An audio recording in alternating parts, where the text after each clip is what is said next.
University Mustangs defeated the hosts, now the Bishop University Gators, Atlantic University Sport champion. Alongside Kelly Jeffrey, Vince Williams on hand. And Kelly, these two teams taking care of business in their conference championships are facing each other for the first time. The first time Loney Bowl champions, the Bishop Gators, that is, taking on the OUA champions and the 116th Yates Cup champions, the LAURIER Golden Hawks. Let's take a look at the keys to this matchup today. Guys, on LAURIER's offense, the offensive line, they're the unsung group here. If they can keep the quarterback upright, if they can get some holes up front, they're going to have a great day on offense. Defensively, they've got to slow down that Bishop's run game. Gorsick was huge last week. He had an interception, pass breakup. He was tough against the run versus Western in the Yates Cup. If they can do that, things are going to be good. With Bishops, the strength is their thunder and lightning, the two-back run game, and pressure in that quarterback. And without great teams comes great players, and we'll start with Ethan Jordan, the 1,000-yard receiver for the Golden Hawks. Ethan Jordan's one of those guys. They're going to move around all over the place, from the slot, from the wideout, the screen game, jet sweep, however they need to use him with reverses to get him down the field. He's going to be an explosive option for him. Defensive, or on the Bishop side, they're going to have a chance to use Alec McDonald. He had a great week last week against St. Mary's. Interception, forced fumble, fumble recovery. He's going to be key to slowing down that vaunted LAURIER passing game. And with successful teams, they need quarterbacks. And we'll start with the LAURIER Golden Hawks two-time MVP, and that is none other than Taylor Elgersma. Taylor Elgersma is the total package. 6'6", 225, big arm. He can hurt you down the field. Great in the intermediate pass game. Very accurate for a big guy. And if you bottle all that up, he'll take off running as well. He can run, scramble, go get the first down for you. On the other side, Justin Curion. Great decision maker, extremely accurate. They do a great job of moving the ball down the field methodically, taking care of time of possession. They have them make a decision every play, whether it's run, pass, to move that offense. And the road to the final, the Vanier Cup, both of these teams had some daunted, opponents up against them in the conference championships, and that road wasn't easy, Kelly. Both of these teams had the tough competition. And let's take a look at that road to the Vanier Cup as we look at the Bishop Gators, the Loney Bowl champions. And let's take a look. They knocked off St. Mary's in the Loney Bowl last weekend at Coulter Field.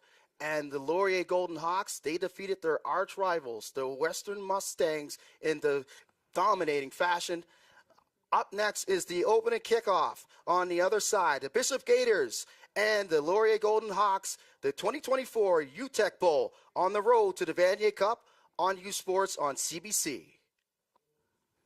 Delaney, Northwest Territories, the birthplace of hockey. Here, you'll find a community full of history and tradition. A community that Quaker surprised by transforming their arena kitchen into a Quaker breakfast bar. Stocked with our Canadian whole grain oats, it's now a place to gather, to eat, and to celebrate. We're proud to feed the passion for hockey in the place where it all started. Because we believe no matter where you're from, you've got this. Hey, all those late nights, all those cold practices, all that time we spent together comes down to this game right now. Everything you want to right now. Don't waste the opportunity. 60 minutes. I need everyone in this field. 60 minutes. Be a family of three. 1, 2, 3. This is how legends are made.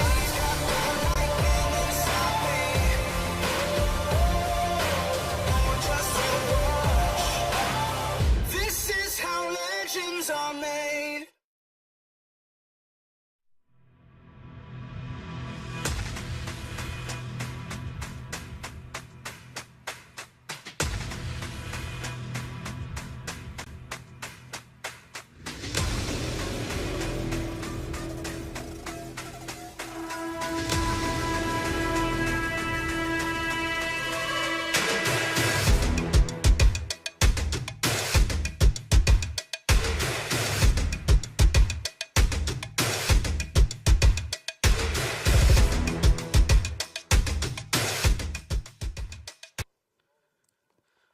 Welcome back to U Sports on CBC.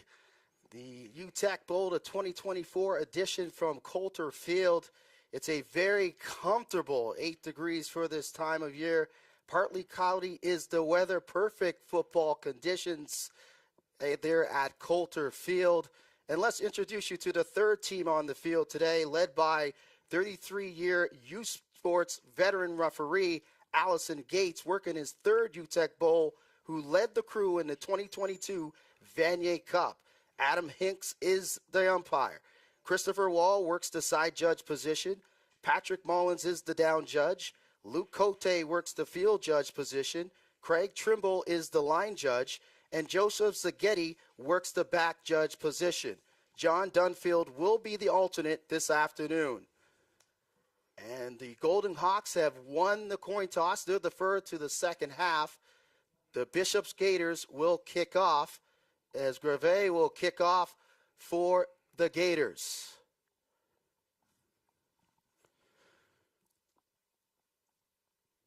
And here we go. Kind of a moon shot, and it looks like the Gators came up with it.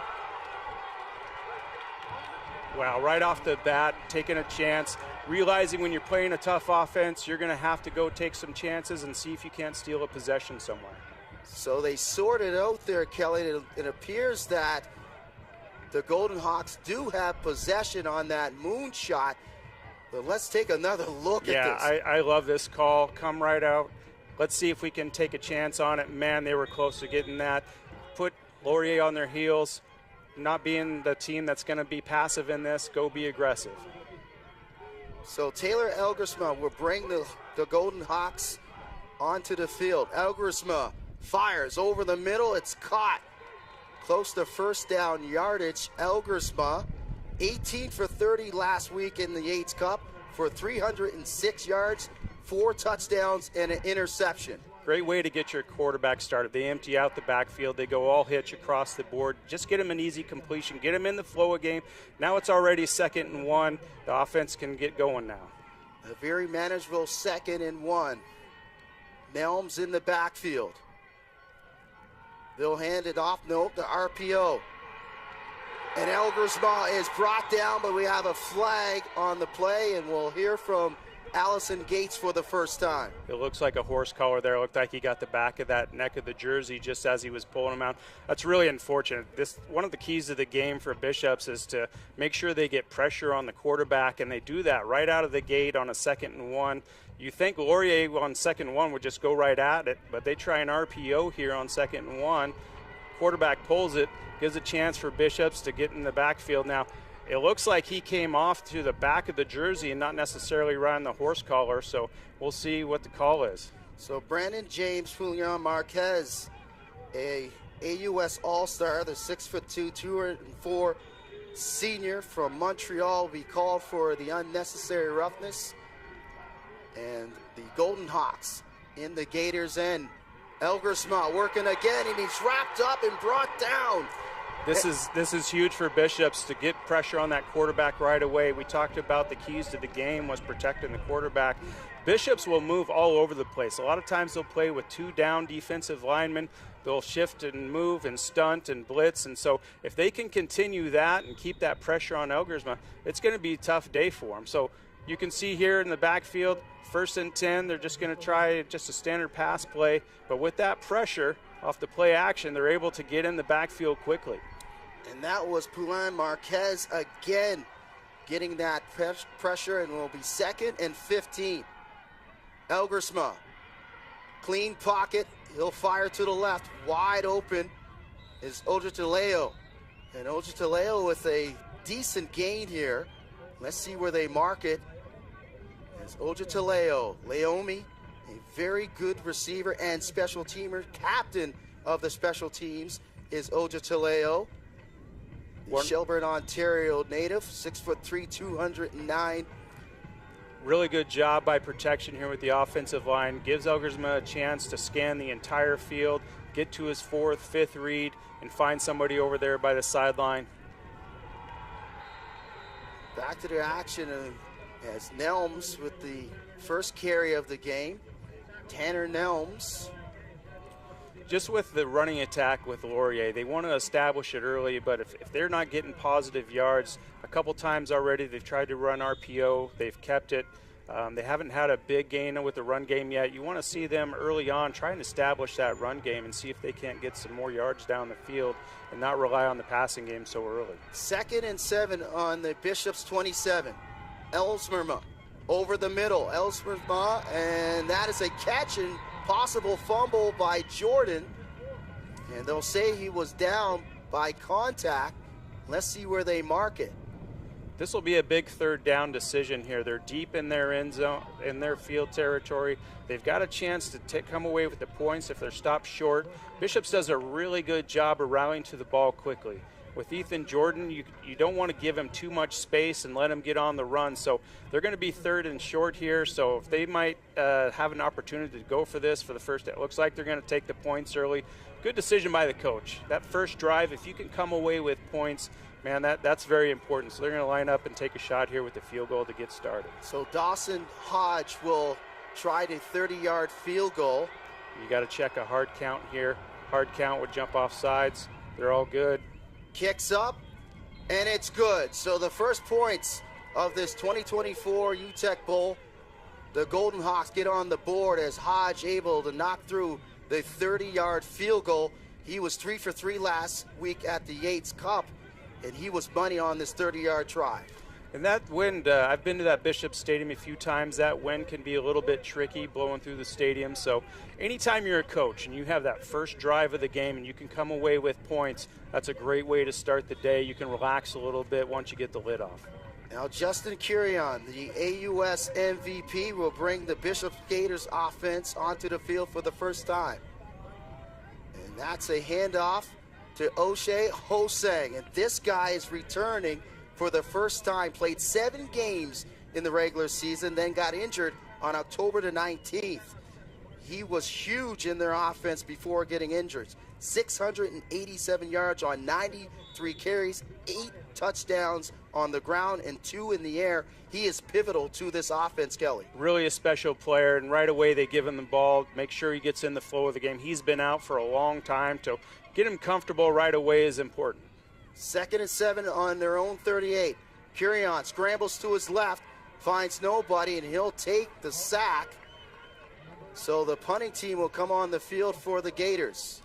And that's really where Laurier's got to thrive. They've got to slow them down, make sure they can't get a lot of yards on first down, put them in 2nd and long, and force them just to become a drop-back passing team. If they can force them just to drop back and throw the ball all over the place, Laurier's going to be in a good spot defensively. Even though they got a good rush by Osang there, they need a few more yards.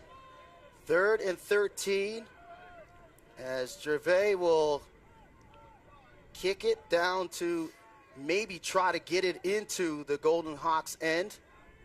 A 2-and-out for the Gators offense. They'll kick it straight out of bounds. No, there'll be a return and a flag as Tashawn Jackson gets his first touch of the game. So it appears to be a no yards here for the Gators. Yeah, that's going to be no yards, and good job by the returner there to attack the ball. So the Golden Hawks leading it 3-0. We're back. Stay with us. You're watching the 2024 Uteck Bowl on the road to the Vanier Cup on U Sports on CBC.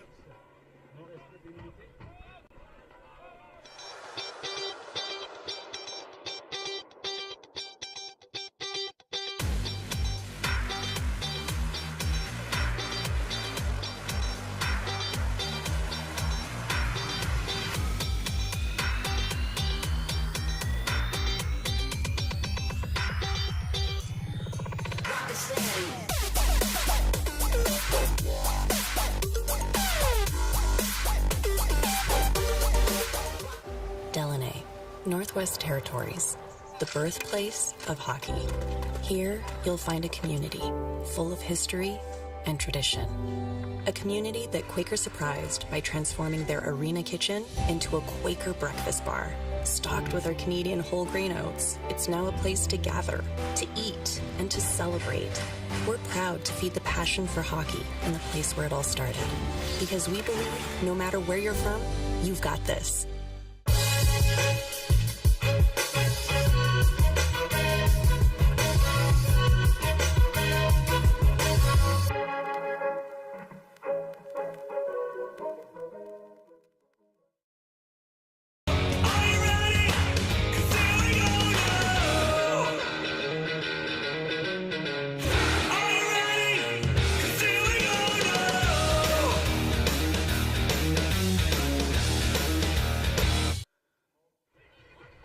Welcome back to Lennoxville. The two teams in Canadian football descend on Richmond Stadium in Kingston, Ontario on Saturday, November 23rd for the 2024 Vanier Cup Championship game.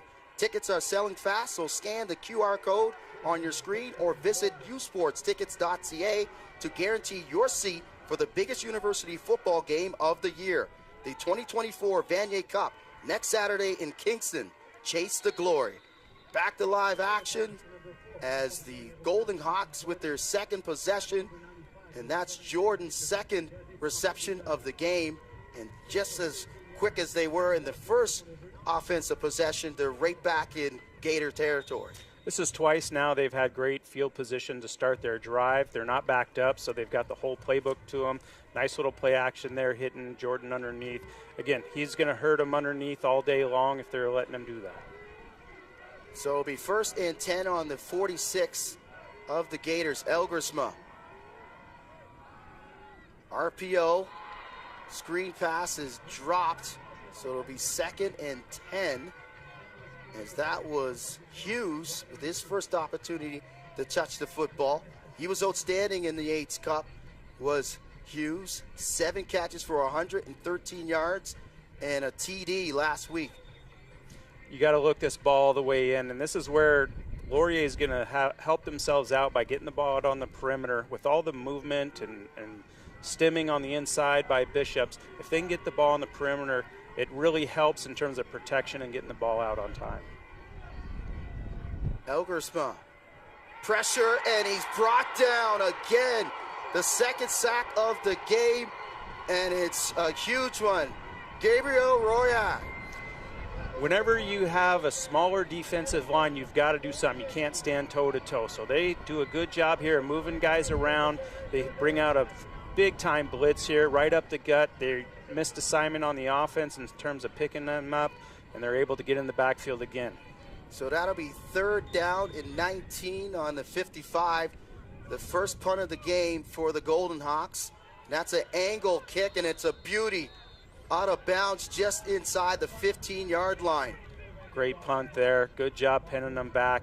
When you come out in a big game like this and you want to start fast, it's always good to have a good offensive, defensive day, what have you. But if you can pin them deep with your special teams and force them to drive a long field, you're going to be in good shape. Now, the defense for Laurier, they know that Bishop's going to be a little bit more conservative backed up here on this first down. Expect to run to Osang. So it's 1st and 10, in the shadow of their goal line. Curion hands it off. Osang finds some room, a minimal gain. It should be a manageable 2nd down. That's a good run by Hosang and his second touch of the game. And an important run for Bishops. They need to get some yards on first down to make these 2nd downs manageable. If they can live in that 2nd and medium world, somewhere 2nd and 5, 2nd and 4, 2nd and 6, they're going to be in good shape. They'll have their full playbook to them. They can come back to the run game like they do here. They keep it on the ground, and Hosang picks up the first down, but there's a flag on the play. And let's see what it's for. Maybe a hold on the edge. It looked like he got the edge pretty easily on that to get the first down. Again, that's important for Bishops with that run game. They do a good job of driving the ball down the field. They're not necessarily going to hit big ones down the field. And Curion fires over the middle, and it's caught, bobbled at first, but it's brought down for a first down. A huge play in the middle of the field. Oliver Burnett, he's the safety blanket for this offense. When they need a first down, when they need some momentum going, that's who Curion loves to look for. He's a good possession receiver. He does a good job of finding the window over the middle so that he can move the sticks. So it's first down once again for the Gators. Curion again and fires over the middle to Burnett. This time he can't hold on. And that's that run-pass option. Almost every play they're going to have some sort of run-pass option where they give Justin Curion that opportunity, whether they give it or pull it and throw the ball. That was one where they were stacked up on the interior, and now they were going to see them go a 3-down front on Laurier. 2nd and 10 on their own 48. Again, you see the 3-down front on 2nd and long here. This allows the Laurier to go to a lot of guys into coverage. Again, they want to force Curion to throw the ball downfield and not let that run game be involved. Clean pocket for Curion. Decides to run, and he'll come up short. He stopped of first down yardage, and that'll force the Gators to punt once again. This is where Laurier wants to live. Force him just a straight drop back, no play action, no nothing. He has an opportunity to have a nice pocket there, but on a 2nd long with Laurier just rushing 3, they can bring an extra defender into the secondary and try and shut down those throwing lanes. So a punting situation as Gervais once again comes on for the Gators. Jackson will go back for the Golden Hawks. This is a big possession for Bishops here. Just moving the ball out of their own end, getting a couple first downs, flipping the field, having an opportunity now to try and pin Laurier back so that they can pressure them a little bit more. Another flag and an angle kicked out of bounds. 3-0 for the Golden Hawks. You're watching the 2024 Uteck Bowl on the road to the Vanier Cup and on U Sports on CBC.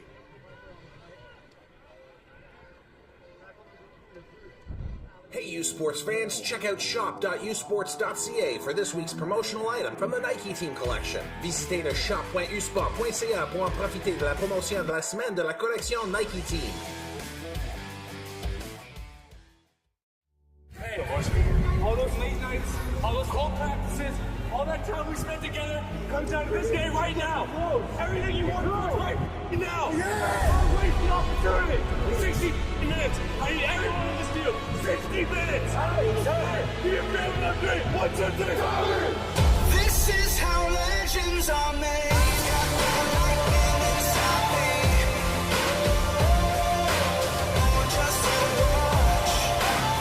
This is how legends are made.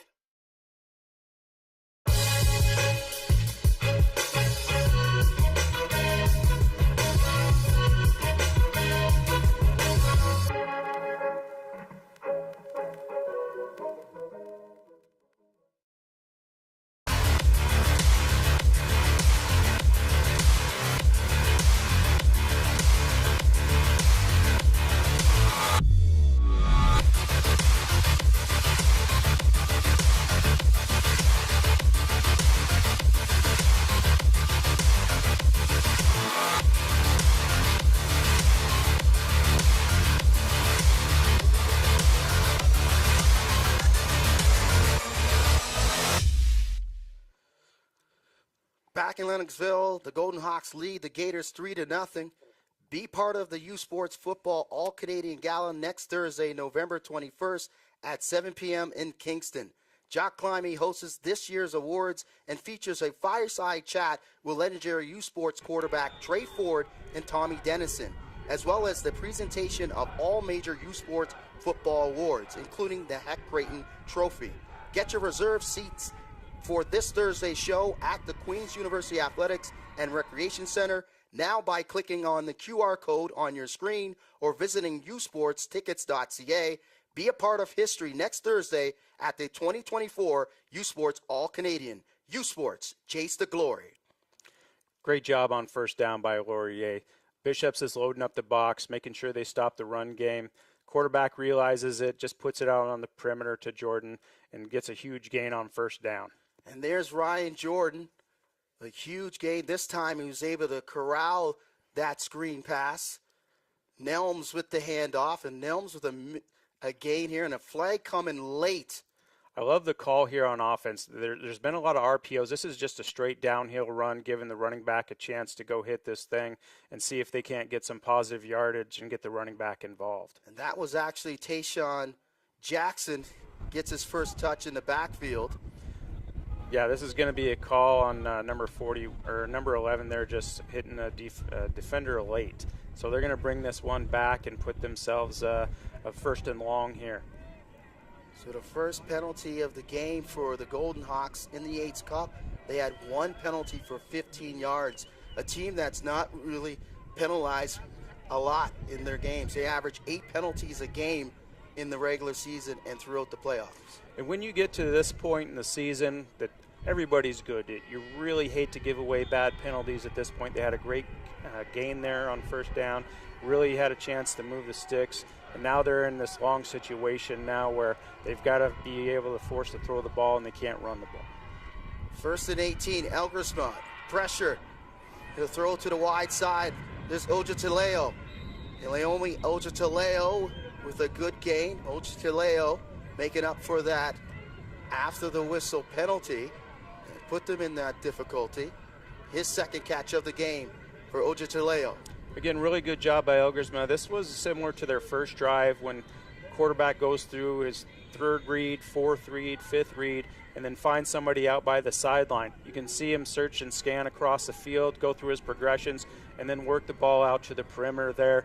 Really, that defense is starting to sink into the middle on their crossers, the dig routes, and he finds somebody out wide. First down yardage for Ojataleo. Elgersma wide open and down to the 2-yard line. A wide open is Spate.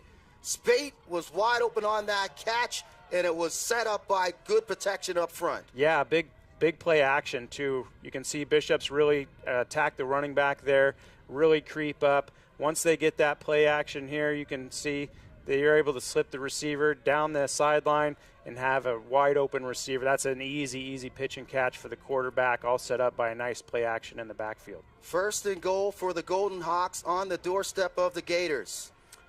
Let's see if they just go right at them here. They're bigger up front. They just need to hit this thing downhill. And they do. Touchdown as Tayshawn Jackson walks over the goal line. Great job there, just realizing, hey, we've got first down, we're inside the 5, we've got a good run game. Let's just let the big hogs up front get some movement, give it to our back downhill, not get too fancy, and let's just go north and south and see if we can't bang our head off the goalpost. So Tayshawn Jackson walks into the end zone, a 2-yard touchdown, and a great start here for the Golden Hawks. And I think this is where Laurier can get after them. If they can just really hit them downhill, not get fancy, but really have some downhill runs, they're going to be in good position. It's when Bishops is allowed to use their speed, use their movement to try and slow them down, that's going to be a little bit more complicated. But when they can just go right downhill at them, they're going to have a great chance with the run game. And the kick is up and good. 10-0 is the score for the Golden Hawks, set up by Ryan Spate. Big catch on that play action from the Brantford, Ontario native, 6'3", 220 pounds, fourth-year senior, business major is Spate. Good look at the Golden Hawks and Hodge, their kicker and punter. So a good start for the Golden Hawks. The Bishops Gators have to respond on their next offense of possession, Kelly, to try to get some momentum here, because all the momentum right now are with Laurier. Yeah, a really important drive there for Laurier. They were able to, when backed up on the 2nd and 18, pick up a big first down. They got a big play action pass down the field. So far, their passing game has kind of been taking the reign here in terms of moving the ball. But once they got close, they were able to go right downhill at them. So Bishops now, they need some first downs again. They need to flip the field back, see if they can't get some points. It's an important drive early in the game for Bishops. But the good side is they've been able to get some good completions. They've been able to get some good runs on first down with their run game. So they're set up. They can move the ball. They've proved that the first couple drive. You just want to come away with some points now at the end. Hodge will kick it off. It's a deep one. A bobble there by Chalot. He'll settle under it. Slips a tackle. Chalot's got some space, and he's banged out of bounds just short of the 27-yard line, and the Gators will scrimmage from there. 3-play drive for the Golden Hawks, set up by the 37-yard pass to Ryan Spate. This is a great return. David Chalot back there. He's filled in great in the playoffs at the running back position, so you just got to find different ways to get him the ball. Here, what looks like could be a disaster with the bobble, he's able to turn it into really good yards out to the 32. So the 32-yard line is where they will start. RPO over the middle. It's caught. First down yardage for the Gators. Good job by Justin Curion here, and this is part of that RPO that they like to do. They give you a run look with it. If they got the numbers, they'll give it, but the backside linebacker here goes with the flow, leaving the receiver wide open there for a great gain on first down. So it's first down for the Gators. Curion, play action, fires over the middle, and it's caught for another first down. Beautiful grab, able to grab that off the turf. This is great for Bishops. This is the style of game they love to play here. They give you a run look with it. Quarterback recognizes the defense, steps up, and they get a nice slant route right in behind the linebackers. Cedric Maurice with his first catch of the game. Oh, that's tough. He had a receiver open. The receiver just slipped. Good job by buying some extra time there by Justin Curion. He just had a receiver go down. Otherwise, they have a nice play that would be a big gain. 2nd and 10 on the 50-yard line for the Gators. Curion seems to be comfortable. Lots of clean pockets when able to throw the ball downfield. And he's been accurate. And, you know, this is a big play here. If they can get a first down and get some movement, they'll be in scoring range with at least a field goal on this drive. Unable to hook up with Burnett on that last pass. He'll hand it off. Chalot breaks a tackle, trying to get first down yardage. He may be short. We'll check the measurement here. Chalot thinks he's got the first down, and we'll see. This is a great call here. 2nd and 10, you're thinking it's a pass. You've got to have some guts as a play caller to say, hey, we're not always going to pass on 2nd and 10. We can run. They had great numbers up front. Really tough, hard-nosed run there to be able to get some good yards out of that. And now they're in that position now. You're 3rd and short. You can go ahead, bring in your short yardage run game. And with that penalty, they get the first down. So they're in great shape here. This is something where you want to come away with points, so you don't want to get you want to make sure you're conservative here to the point that you're going to come away with something on this drive. You don't want to have another drive without points at this point. So Chalot gets first down yardage as they kept it on the ground on 2nd and long. That'll bring up 1st and 10 on the Golden Hawks 40. Quick snap, Chalot on the draw, and he's met at the line of scrimmage. Stacked up this time by the Laurier defense. La Quintana there makes the stop. So Bishops has a no-huddle offense where they look to the sideline. They tried to catch Laurier napping. They look at the sideline and then quickly tried to turn back. They tried to fake like they were getting the play from the sideline, tried to really be quick. Good job by Laurier not falling for it, being ready to play. And now, again, we're 2nd and long. Laurier's now got that 3 down front saying, we dare you to run it. We want you to throw the ball. A gain of 1 on first down, 2nd and 9. Curion flushed out of the pocket. He'll run. Try to get it with his leg, and he is blown up. Fumble, and it's kicked out of bounds. A heads-up play there. Let's see how they mark it. He may be down by contact, but let's check to see where they mark this ball. It looks like right now they're saying he's down by contact. Really nice pocket here. Good job, Kieran, breaking the pocket, keeping his eyes down the field, and then deciding to tuck it and run. You'd like that ball on the outside arm. You can see the ball's on the inside arm. The defender does a great job at dislodging that thing. It looked like that ball was completely free. Good job by the Bishops player recognizing, hey, if I'm the last person in play to touch this thing, it's still our ball. But it looks like they get the yards here for really a 3rd and short. 3rd and 1, and they'll go for it. Heads-up play by Cedric Maurice. But nonetheless, they'll go 3rd and 1.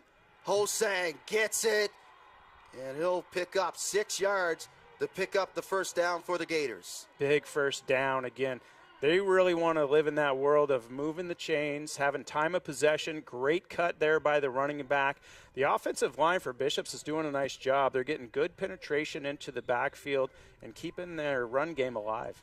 6 first downs for the Gators, and they needed this response. 7 first downs for the Golden Hawks. But they're knocking on the doorstep are the Gators. Curion will fire into the end zone, and it's broken up. Huge play defensively there by the Golden Hawks. Really nice play defensively. They brought pressure there, tried to play man in behind. Curion did a good job of recognizing the pressure, realizing I got to get rid of this ball quickly. And a great break by number 28 there to get a hand in, knock that ball away, and not give up a touchdown. Cote making the breakup, Malik Cote. You can see here he's inside man. They're going to go ahead and pressure again on the perimeter and see if they can't force that 2nd and 10 into a throwing game again. Screen playing, and it's dropped. They had it set up as Burness had it set up there. He just couldn't bring it down, and that'll bring on the field goal team for the Gators, trying to get their first points of the game. Great call there, running the screen on 2nd and 10. They had a guy open. They had blockers down the field. If they can complete that, it's at least a first down, if not down by the goal line. Really, really nice call. Just if they can execute better, they'll be in better shape right now. 24-yard field goal attempt here for Xavier Grevet. And this is important right here. You want to come away with points. You don't want to be down 10-0 once this quarter ends. If you can hit this field goal, you've got 10-3 and you're in a good situation. Kicks up, and the kick is good. So the Gators get on the board with a very good drive. They trail by 7. You're watching the 2024 Uteck Bowl on the road to the Vanier Cup and on U Sports on CBC. Delaney, Northwest Territories, the birthplace of hockey. Here, you'll find a community full of history and tradition. A community that Quaker surprised by transforming their arena kitchen into a Quaker breakfast bar. Stocked with our Canadian whole grain oats, it's now a place to gather, to eat, and to celebrate. We're proud to feed the passion for hockey in the place where it all started. Because we believe no matter where you're from, you've got this. Hey, all those late nights, all those cold practices, all that time we spent together comes down to this game right now. Everything you want right now. Don't waste the opportunity. 60 minutes. I need everyone in this deal. 60 minutes. Give me a family upgrade. 1, 2, 3. This is how legends are made. Lightning inside me. Oh, just a watch. This is how legends are made.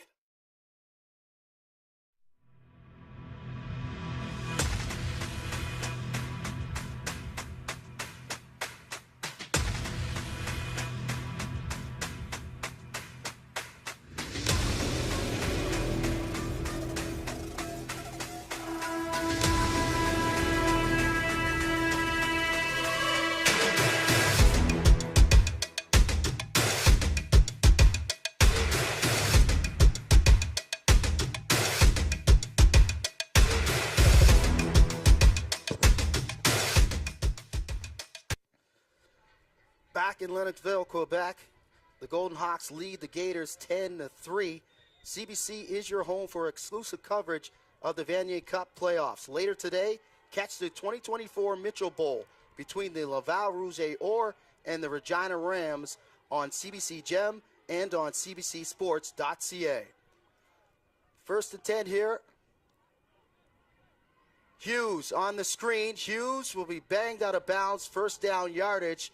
Ryan Hughes on that screen once again, Kelly, for first down yardage. Yeah, you can see the game plan for Laurier. They recognize the movement, the pressure on the interior. They want to get it to the perimeter. They've got good blocking out there. Hughes, Jordan, whoever they can get the ball out to on the run, you can see they can get some really good gains on first down.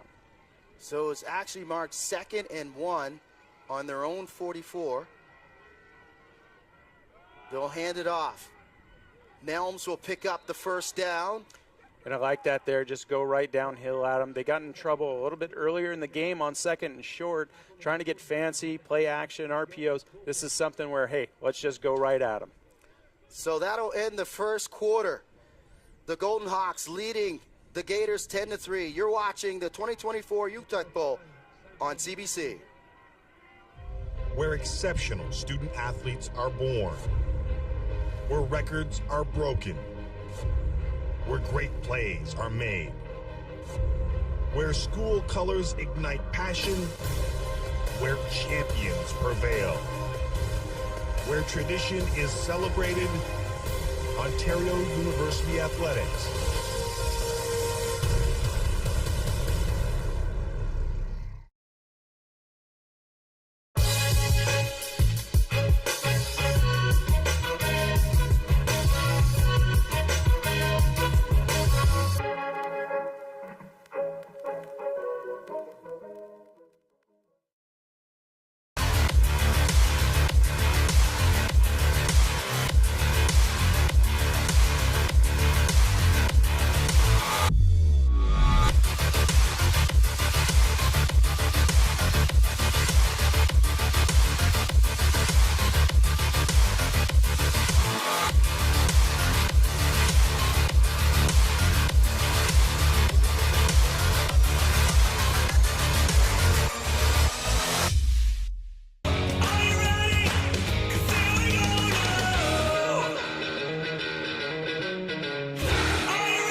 Back at Coulter Field, Golden Hawks lead by 7. This is the 21st edition of the Uteck Bowl, named after legendary St. Mary's University football coach and athletic director Larry Uteck. Larry was a legend in Canadian football, having played for Wilfrid Laurier University before turning pro with the Toronto Argonauts, Lions, and Alouettes, and the Ottawa Rough Riders of the CFL, where he was twice named a conference all-star. In 1982, Larry joined the St. Mary's University's coaching staff before assuming the head coaching duties in 1983, a position he held for 14 years, leading his Huskies to 3 Atlantic Bowl championships and Vanier Cup appearances in 1988, 1990, and 1992. So it'll be Golden Hawks possession here in the second quarter, just about to get underway here at Coulter Field. But both teams going back and forth alongside Kelly Jeffrey, Vince Williams on hand, and Bishops did well to get 3 points on the board, and they have been pressuring Taylor Elgersma, and Elgersma hasn't had a clean pocket a lot in this game. They've been doing great. They brought pressure. They're changing up the looks. They're not letting Elgersma get comfortable back there. They've really had an opportunity to get some stops. They just, ball's out. And Elgersma, who fumbles it, but the Golden Hawks get it back. So a short yardage possession there for the Golden Hawks to start the second quarter. Really lucky break here. It's second short here. They bring in the big guys to push it. Great tackle. There's Alex McDonald again. He forced a fumble last week and got the fumble recovery off it. He wasn't able to get it. Good job by 66 being down the field, making sure he's going to cover up the play when it ball's down the field. McDonald had 8.5 tackles, that is, had 5.5 sacks, was tied for 4th in the country, named Defensive Player of the Year for the AUS, as Nelms will carry on first down, and that be short on a yard, be second down and 1 for the Golden Hawks. Really good gain on first down. Laurier spreads things out here, really loosens up the box, allows a big hole right down the middle on first down. And again, when they get these big gains on first down, it's going to make life real easy on these second and short situations. So second and 1 on the Gator 39. You'd like to see them under center, or at least with a downhill run here. Hopefully. RPO over the middle, and it's caught. And that'll be a first down. When you do the RPO game right, you're never wrong. You allow that quarterback to make the decision. If they crash down on the run play, you can flip it out to a receiver in the slot there. Good job, good recognition there on the perimeter, realizing that outside linebacker's crashing down on a 2nd and 1 and finding an open hitch route right there in the seam. First catch of the game for Jackson Stebbings, the Surrey, BC native. They'll go back to the screen game, and that's Ethan Jordan, and Jordan appears to pick up first down yardage. This has been a big play so far. Jordan with another play out on the perimeter. We talked pregame about he's one of those key players. They get a little play action on the inside, flip it out to the outside there, get an opportunity for a big gain. Jordan twice. They've hit somebody else on it for a big gain. That's really, really hurting Bishops right now as Bishops loads up on the interior to try and stop the run. First down yardage for Jordan and the Golden Hawks. Once again, they're in scoring zone position. Play action. Out to the flats. Got space and room, and he's banged down for first down yardage once again. So the play action working for the Golden Hawks. Really good time for this play call. Bishops loads the box, brings a ton of pressure here, tries to play man in behind it, and isn't able to stay with the receiver. They're lucky they didn't get a touchdown out of that. It's a really good play call for that time. Caught him in a full on-out blitz, and were able to get a big gain. Jace Atkinson gets him on the doorstep. So it's first and goal on the 5-yard line of the Gators. Elgersma, clean pocket, fires into the end zone, and it's off the goalpost. And you don't see that often, but it is in play in Canadian football. We are in Canada. The 13th defender there made a special play on that ball. They're first and goal on the 5. Elgerza goes ahead. He scans the defense here. He wants to go to the short side of the field, but that man defense in behind is able to take it away. He had a guy open in the back of the end zone. Just that 13th defender made a play. And that was Jackson Stebbings that was wide open in the back of the end zone. So second and goal on the 5 of the Gators. You're still in good position here. Nothing like running the game. Here's Jordan on the screen. Jordan steps side a defender, but brought down by McDonald. Really big play by the Bishops defense there on 2nd and 5 there, second and goal. If there's an opportunity to get some positive yards, you know without a doubt where you'd be going for a touchdown on this next play, but you really got to wonder now, once they get stopped on the jet sweep on the 5, will they go for it or will they take the points in the field goal? Up by 7, and they'll decide to take the points here as Hodge will line up the field goal attempt. It'll be a 12-yard attempt for the Golden Hawks. And the more drives you can come away with points, the better. This will make it a 2-score game here. So I like this decision here. Keep getting points when they're given to you here. Force Bishop's hand to try and catch up. Piece of cake there for Hodge. He knocks through his second field goal of the game. We're back after these messages. You're watching the 2024 Uteck Bowl on the road to the Vanier Cup and on U Sports on CBC.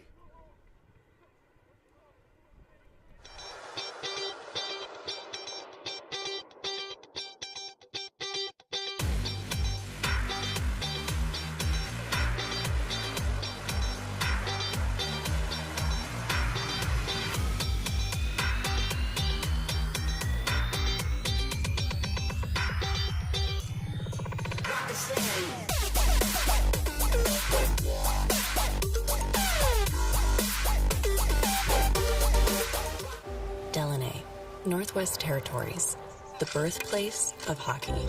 Here, you'll find a community full of history and tradition.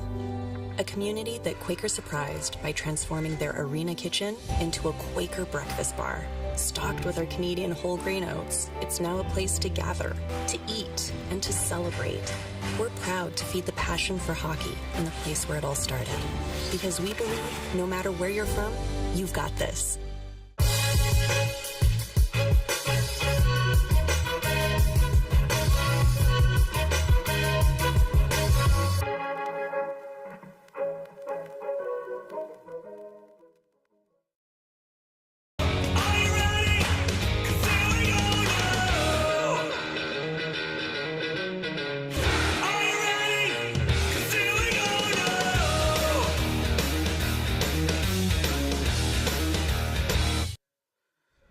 Back at Coulter Field, Golden Hawks leading the Gators. The two top teams in Canadian football descend on Richardson Stadium in Kingston, Ontario on Saturday, November the 23rd for the 2024 Vanier Cup Championship game. Tickets are selling fast, so scan the QR code on your screen or visit usportstickets.ca. Back to live action, Curion over the middle, and that's almost intercepted. really close to being intercepted. Good job by the Laurier defender to break on that ball. You'd like to see the receiver come back to that ball. It just kind of floated and the receiver drifted a little bit, but if he can come back to that ball, maybe he's got a chance to catch that or at least draw a pass interference penalty. Curion, 3 of 8 and 48 yards up to this point. 2nd and 10 on their own 35. Curion fires over the middle's got a receiver, and that's Burnett, and he'll pick up first down yardage. Again, Burnett, great possession receiver, finding him over the middle. You know, Bishop's, because they ran the ball on a 2nd long earlier, now Laurier's in a 4-down front, takes a guy out of the secondary. Curion, again, really accurate passer. He's getting great protection back there. He's got time to throw. Great pitch and catch there. 1st and 10 for the Gators on their own 48. Curion, quick snap. Hosang. He's brought down with minimal yardage there. Should set up a 2nd and long for the Gators. Yeah, on first down, again, they're going to try and establish that run. Laurier and Gregorczyk in that middle linebacker spot, they're tough up front. If they can keep forcing this into 2nd longs, that'll be a benefit. But Bishop's done a really good job on 2nd long. They've got a good mix going of run, of throwing the ball down the field. I'd love to see another screen on a 2nd long. 2nd and 7 for the Gators. Curion, play action over the middle, and that's incomplete. Left it short for Burnett, and that'll bring on the Gator kicking team. Burnett's that guy he's going to look to on that 2nd medium, 2nd long. It almost looked like that ball got tipped. It was really close to a completion. Could have been right at the sticks for a first down or close to a first down. But, again, Bishop's doing a good job finding guys over the middle in those seams. They're getting good protection. If they can keep that up, they're going to keep putting some points on the board. They just need to get, another field goal, maybe get a touchdown, and they'll be fine. So Gravet on to kick for the Gators. Jackson back deep for the Golden Hawks. The last punt by the Gators was angled out of bounds. I don't think they want to give Tayshawn Jackson an opportunity to make a big play. So they do make a mistake. Jackson settles under, and Jackson is brought down at the 20. Great punt there. Good job pinning them next to the sideline. It's a great job flipping the field there. So the Golden Hawks still ahead. You're watching the 2024 Uteck Bowl on the road to the Vanier Cup on CBC. Hey, you sports fans, check out shop.usports.ca for this week's promotional item from the Nike Team Collection. Visitez le shop.usport.ca pour en profiter de la promotion de la semaine de la collection Nike Team. Hey, all those late nights, all those cold practices, all that time we spent together comes down to this game right now. Everything you want to right now. Don't waste the opportunity. 60 minutes. I need everyone in this field. 60 minutes. Do you feel what I'm doing? 1, 2, 3. This is how legends are made. Got the lightning inside me. I'ma trust you watch. This is how legends are made.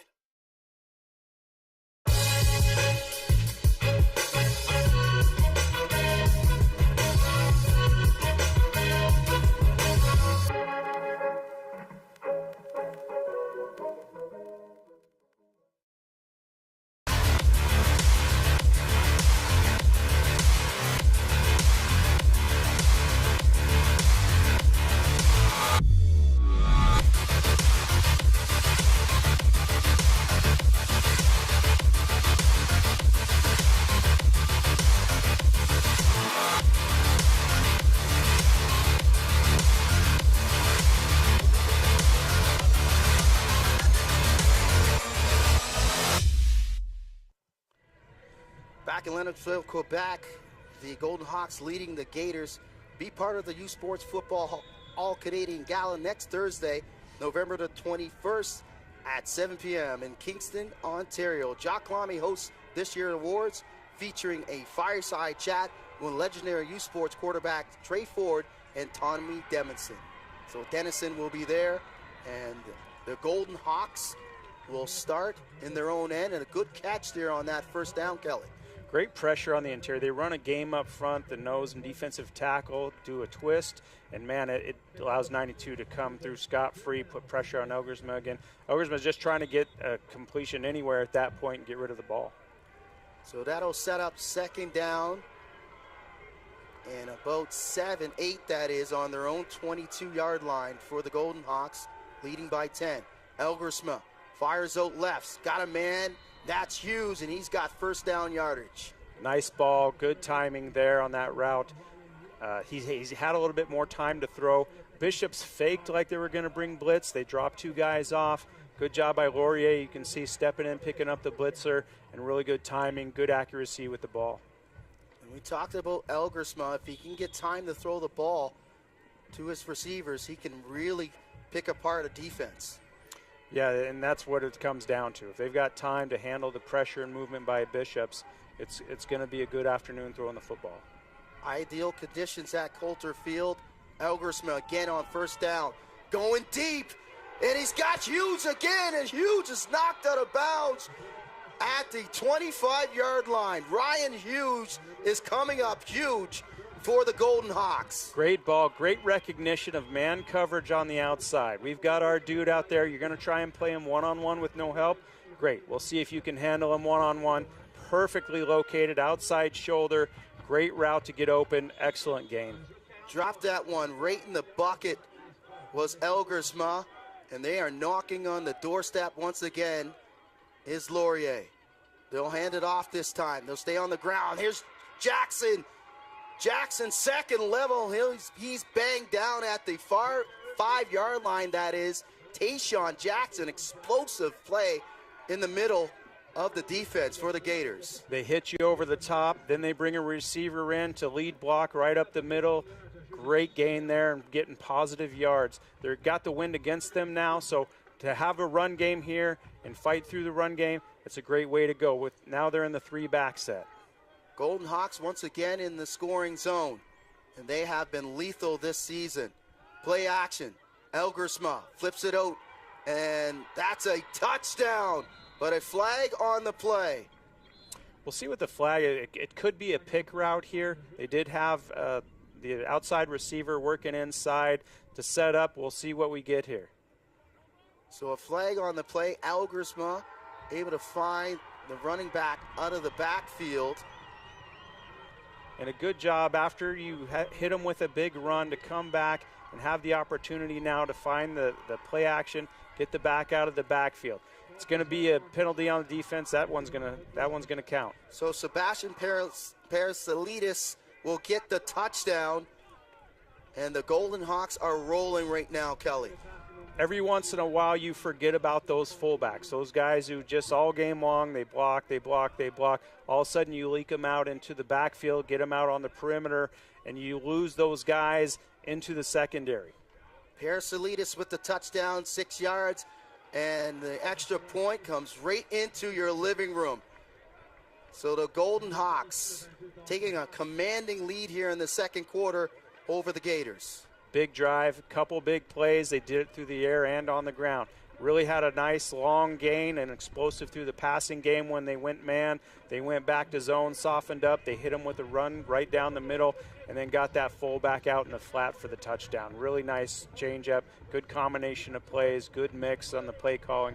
Really nice drive by Laurier. A 47-yard pass to Ryan Hughes set up by previously a 21-yard pass to Ryan Hughes set up that touchdown by Tayshawn Jackson. And Laurier right now up by 17 with 6:40 remaining in the second quarter. Bishops needs a response on offense. They do. Laurier's got so many weapons on offense. You can see the way that they can hurt you from different spots on the field. Bishops now has to settle down and realize, hey, if we get a score here, it's just a 2-score game. Don't stress too much. Get your running game. That's what your team is about. Don't get away from that. Don't panic. You've got good backs. You've got a good offense. You're going to have good field position because of the wind. They kick it short and brought down. And it looked like it was a late slide there by the Gators, as the Gators will bring their offense onto the field looking for a response here. trailing by 17. And they will scrimmage just at the 33-yard line with 6:36 remaining in the first half. So it's 1st and 10 for the Gators. Curion trying to look for a spark here in the passing game. Play action. He'll go deep down the left side. And that is incomplete. Great coverage there, step for step. You can see with the wind at their back now, Bishops is taking a few more shots down the field, seeing if they can't make their own big play and get an explosive. They get the one-on-one that they want on the outside. Good job by the defensive back, pinning him to the sideline. Joey Julian was the attendant receiver, 4 catches for 36 yards last week in the LAURIER Bowl for Julian.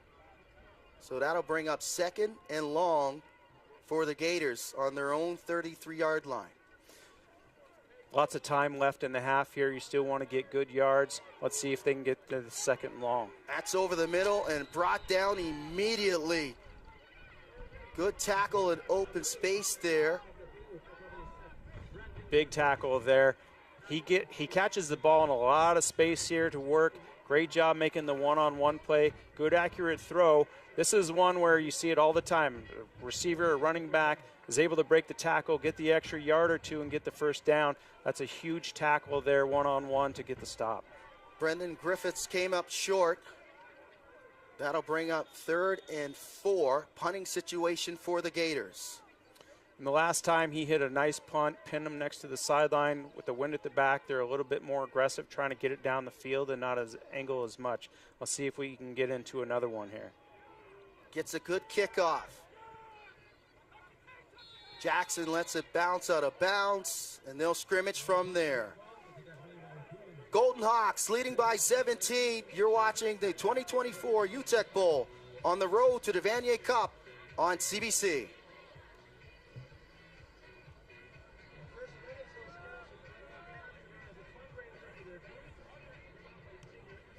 Where exceptional student athletes are born, where records are broken, where great plays are made, where school colors ignite passion, where champions prevail, where tradition is celebrated. Ontario University Athletics.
Welcome back to Lennoxville. Next Saturday, CBC Sports brings you every moment of the 2024 Vanier Cup Championship game from Richardson Stadium in Kingston, Ontario. Join Mark Lee, Deshaun Stevens, and Signa Butler for complete coverage of the 2024 Vanier Cup next Saturday at 1 p.m. on CBC TV. And a touchdown as Ryan Hughes will run it in. A huge play out of that timeout, that TV break. Let's take a look, Kelly. Great ball here. This is 2 drives in a row where Ryan Hughes gets loose one-on-one on the perimeter.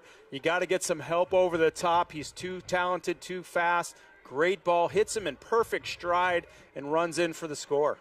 Ryan Hughes has been big this afternoon. Elgersma, 18 for 20, 322 yards and 2 touchdowns. Ryan Hughes has been the man. 4 catches, 147 yards. 74 was the longest. That was the touchdown. He's averaging 37 yards per catch for Hughes. He's their big play threat. When they get out on the perimeter, if they can catch him one-on-one, man, Taylor Elgersma, you know, that's where he's going to go every time. So if they can catch that guy one-on-one, no help over the top, you know you've got to be drooling as a quarterback thinking, man, if you're going to think you can cover this guy out on the perimeter by himself, you can't allow it to happen as a quarterback. Good play action, great protection there. He can step up and really throw the ball. And again, hit him in stride on the play. Good job by the receiver creating separation. And, man, another big play for Ryan Hughes. This Golden Hawks offense doesn't give you time to even read the promo to upcoming games or what's going on around U Sports. They strike quickly. Out of the commercial break, Elgersma, he is on pace for a 600-yard day for sure. We talked about the keys of the game beforehand with the Laurier offensive line, the unsung hero. Great pocket that time. Really had all day to throw. Elgersma had time to find a one-on-one matchup and really expose it. Hosang, he'll drop it off on the trick play, and that'll pick up yardage, but a late flag for a late hit on the sideline. Good coverage there by Laurier, but with the late hit, that's going to add another 15 on to the return there. They had him pinned back. They were going to be in a good spot. And a good job here by Bishop. So we saw the special teams early in the game started with an onside kick. Here they go with the reverse, just trying to attack with their special teams. Again, either trying to steal a possession or change field position. He's clearly out of bounds. He's a good 2-3 yards out of bounds. That's a bad time to do that right there. You've got him pinned back. That's going to push the ball out of the way out to almost the 40-yard line and give him good field position. Yeah, Gavin Lowe got banged out of bounds late by Leomi Ojetileo, the special teams captain and leader in tackles for the Golden Hawks. Not a smart play by Ojetileo. That's his second penalty in this Uteck Bowl. Good push by the Bishops offensive line there. Good gain on first down again. But don't forget, we are a running team. We can run the ball. We'll spread them out. We'll hit them up the middle. Good game by David Shalone on first down. We'll see if they can't now convert this on a second and medium. So second down for the Gators. Curion drops back. Clean pocket. He'll fire over the middle. That's caught. No, it's incomplete as Burnett had it, but couldn't hold on through the contact. This is a few times where Bishop's really on second and medium, tried to spread them out, work those seams underneath. Good ball here. This is one you got to catch. He took his eye off it. You saw in traffic, he started to look down the field before he had the ball fully tucked away. That's one. If you can catch the ball, it's a first down. You're moving the chains. You know, you're keeping your defense off the field, but now you're in a punting situation, allowing that Laurier attack, who's really found their groove and found the momentum to get a chance to get back up on the field. Jesse Wilkins Flaherty again in the middle for this Laurier defense to break up that pass completion. Kicked out of bounds, angled out of bounds. They're not allowing Tayshawn Jackson to affect in the return game, as Gervais will kick it and angle it out of bounds. And Elgersma and this Golden Hawk offense will scrimmage at their own 41-yard line. We'll see how Laurier attacks this here. They had the big one-play drive last possession, the possession before they had a big gain. They might have found something in terms of locating one-on-ones and finding out what they want to attack with their offense. So Elgersma, 18 for 20, 322 yards and two touchdowns. As Ryan Hughes has been huge in the passing game for the Golden Hawks. Elgersma again, screen play. Good yardage there, stepping out of bounds. And that's Jackson Stebbings. He'll pick up positive yardage. Really loading the box here for Bishops. They're trying to take that run game away on first down, create some pressure. They allowed Elgersma too much time in the pocket the last couple drives. So now they're trying to come back and create some more pressure. 19 of 21, Elgersma. Completion percentage, boy, it's out of this world right now. Bishop's looking for some pressure on Elgersma. Elgersma, clean pocket again. He'll fire to the right. That's Jordan, and Jordan will pick up another first down for the Golden Hawks. Again, Jordan, they like to move all over the field, whether it's screens, whether it's short passes, jet sweeps. They get a chance just underneath here. Good job with the eyes by the quarterback to move the defense and then work back to the sideline, getting the first down. Another first down. They'll go back to the screen game. This is Hughes. This time he's wrapped up and brought down. So the Gators sniffing out that screen play by the Golden Hawks. Great job by Bishops using their speed here out to the perimeter. You can see they're really flying to the ball. They force the ball to turn back inside where everybody's working, really rallying to the ball. Great stop by Bishops. Laurier, I'd like to see them keep pushing the ball down the field. Their screen game hasn't been as strong as their perimeter passing game or when they're throwing the ball down the field. So a loss of 5 yards. It'll be 2nd and 15 on their own 50. Elgersma, empty backfield, pressure, and he's brought down. 2nd and 15 here. They get him in a long yardage situation. Bishops brings pressure. They get a free rusher off the edge there, hitting a big sack there on a 2nd and long. You can see it looks like we're changing the play. Laurier actually empties out the backfield. So now they've just got 5 back there to protect. They bring a 6th defender, no one to pick him up. Big sack there on 2nd and long. Jacob Matheson, the 4th-year senior from Ottawa, able to make the play. That'll force the kick for the Golden Hawks. Good yardage and brought down quickly. So the Golden Hawks still leading. You're watching the 2024 Uteck Bowl on CBC.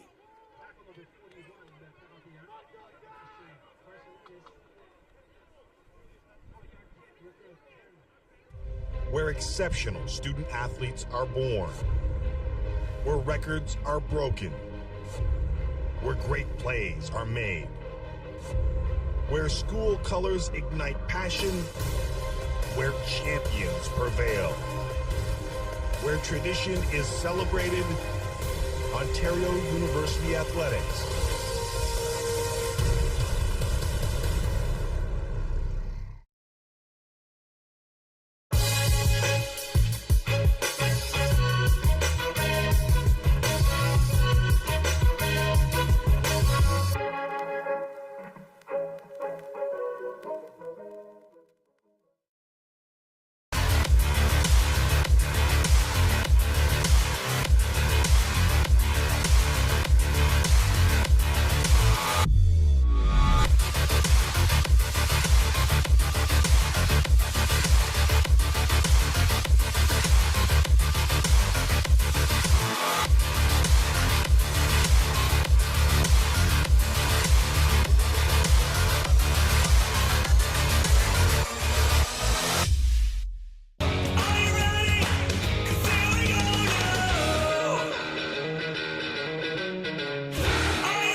Back at Coulter Field, the Bishops Gators looking for a response here, trailing the Golden Hawks 27-3 with 2:36 remaining in the first half.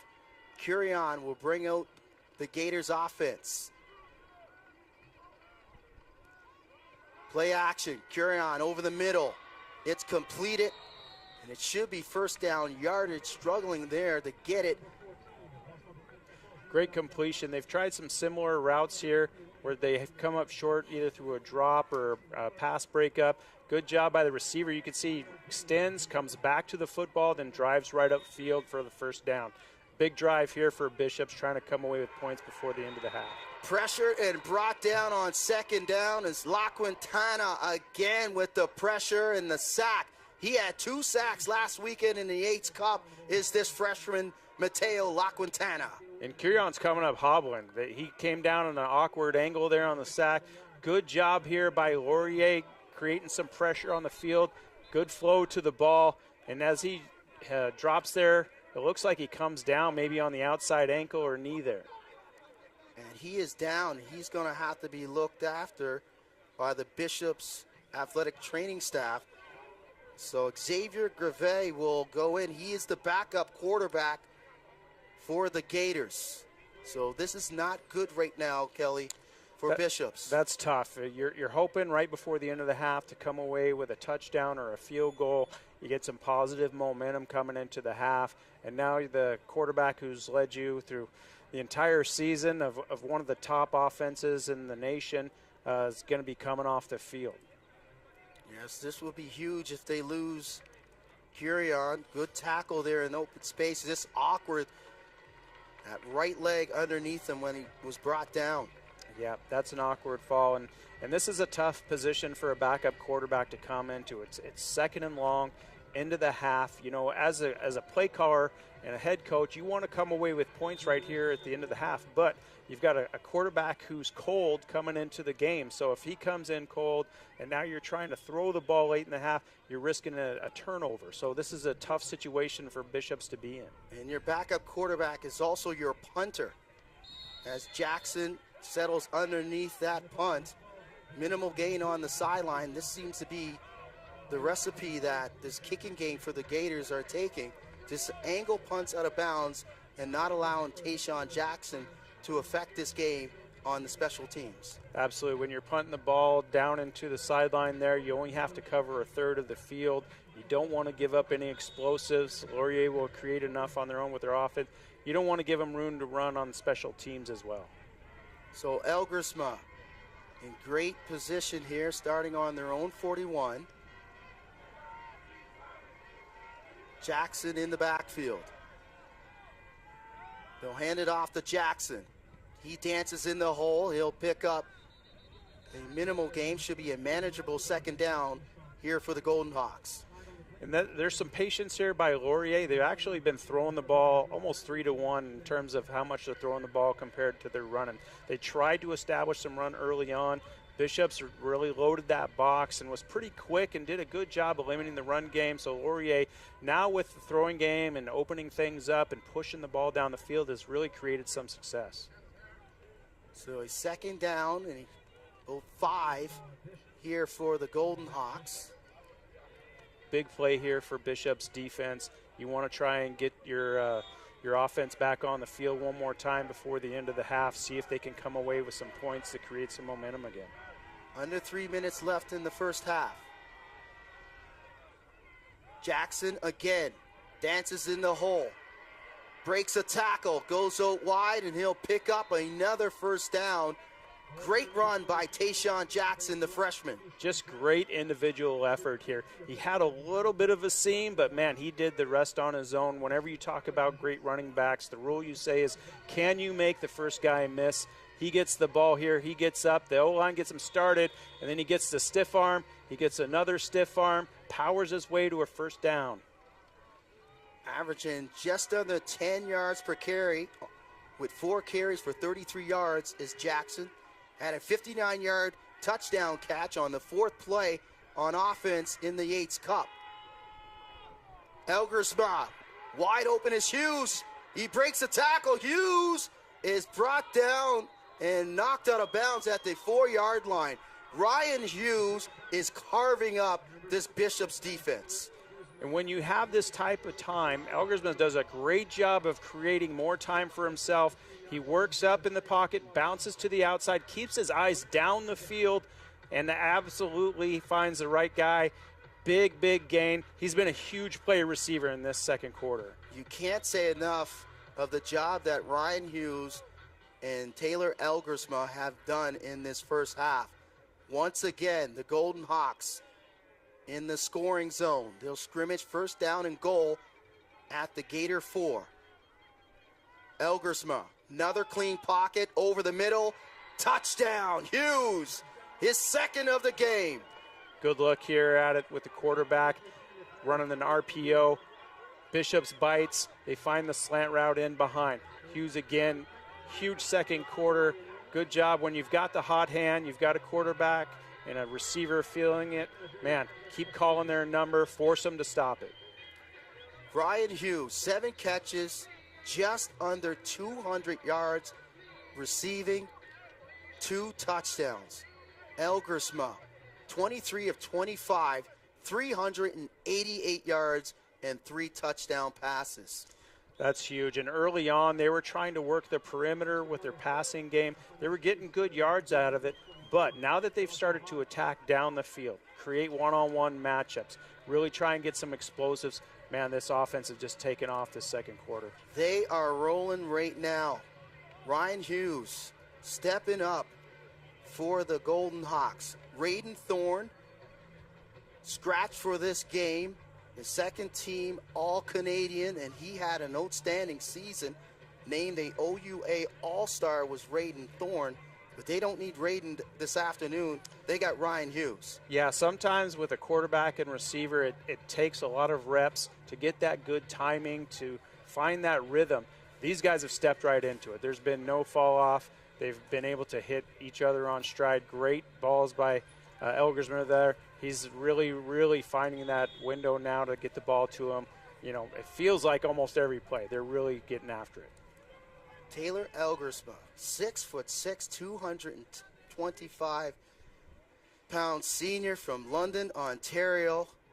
He has had a game in this first half for the ages. Shalou will settle onto that kickoff, and it'll be first down for the Gators. And let's see if Curion will come back onto the field for Bishops. Good coverage again. Laurier's been doing a good job with their coverage units. You can see here they're doing a good job. They pin it down inside even against the wind there. Good job breaking through there. They're attacking that back wedge. Good tackles. Great coverage. So the Gators will scrimmage, and it will be Xavier Grevet. 11 attempts, 22 yards this season, 191 yards in the air as Grevet. He'll hand it off to Hosang, and you got to think that the Bishops Gators will exclusively go to the ground game. With a quarterback cold like this, he hasn't had a chance to warm up into the half. You want to get his feet wet. You want to try and get him settled a little bit in the flow of the game before you start throwing. Really good decision, good gain on first down. So a second and manageable here for the Gators. 2nd and 2 to be exact on their 31-yard line. RPO. He had Burness in the flats, but he'll fire it downfield, and that's caught for the first down, and that's Oliver Burnett. Great throw, great gain. He showed a lot of confidence on that throw. It got out on the perimeter. That's what you want to do with a new quarterback. Don't have him stand in the pocket. Get him an easy completion. Good job with his eyes, looking the receiver off, and now we've got a hustle. Clock's moving. First down for the Gators. Under a minute to go in the first half, trailing 34-3. Grevet, he'll go for it all down the left side. And this can happen. You get a new quarterback in. It looks like we've just got a receiver and a QB not on the same page here.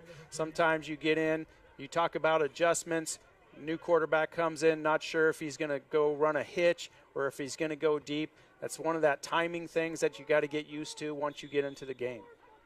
So second down and long, 31.8. That'll stop the clock, the incompletion. Second and long here. We've seen him over the middle, work that center of the field, not push it out to the boundary, but over the middle here, see if they can get that again. Grevet, he'll try the left side again.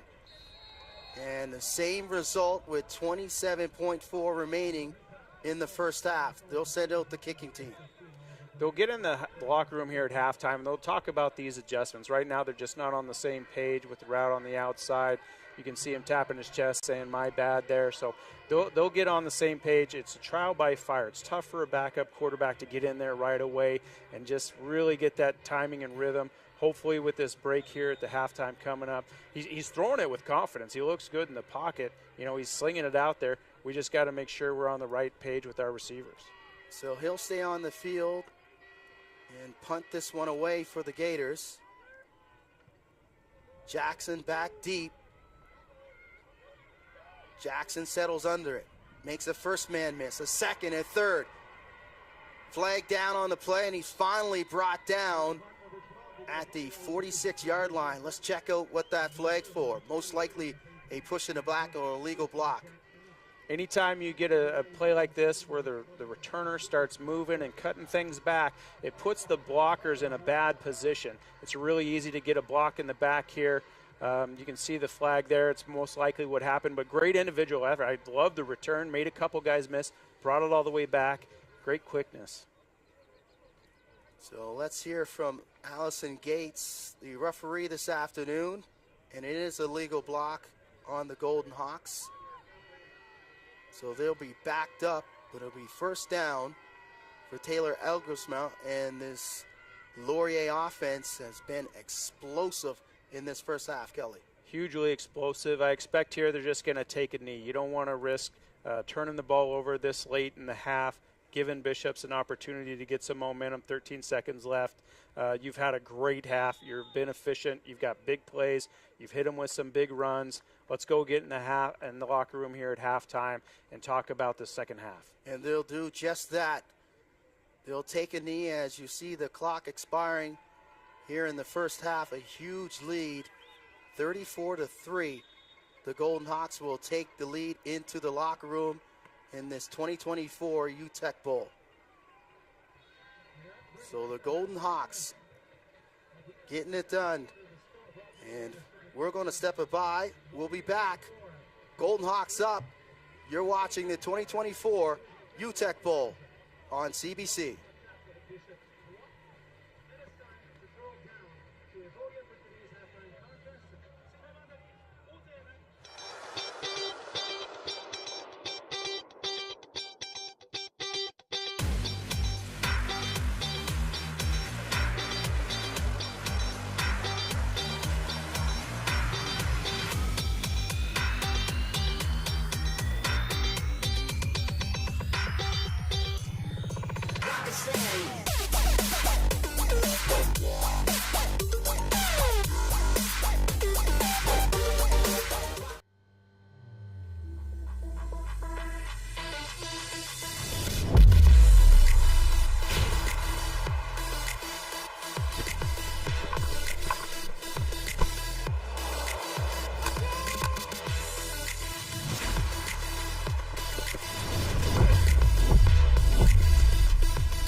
Nicotine addiction sneaks up on you. Beware. Delaney, Northwest Territories, the birthplace of hockey. Here, you'll find a community full of history and tradition. A community that Quaker surprised by transforming their arena kitchen into a Quaker breakfast bar. Stocked with our Canadian whole grain oats, it's now a place to gather, to eat, and to celebrate. We're proud to feed the passion for hockey in the place where it all started. Because we believe no matter where you're from, you've got this.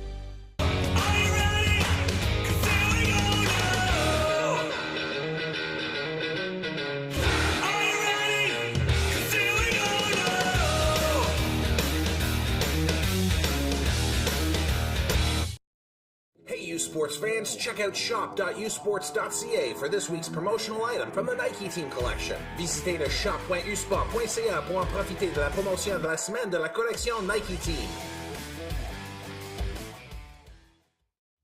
Hey, all those late nights, all those cold practices, all that time we spent together comes down to this game right now. Everything you want right now. Don't waste the opportunity. 60 minutes. I need everyone in this field. 60 minutes. Give your family a 3. 1, 2, 3. This is how legends are made. Got the lightning inside me. Oh, just to watch. This is how legends are made.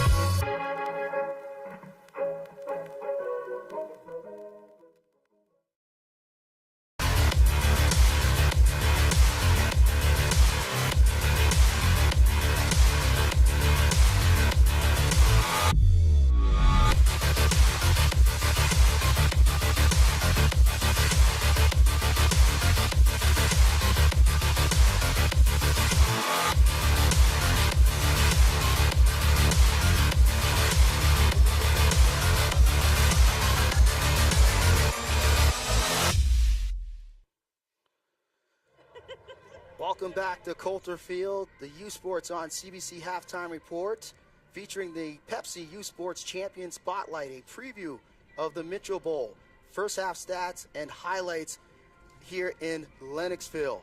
But earlier this fall, U Sports and PepsiCo Foods Canada announced the innovative partnership, making a significant step forward, supporting the career development of student athletes and positive impacting the future of Canadian university sport.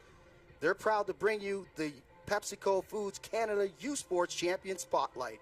This installment in the Champion Spotlight, Victoria Vike student athlete Carissa Norston walks through her Paris 2024 experience as a member of Canada's Olympic silver medal winning rugby 7 side.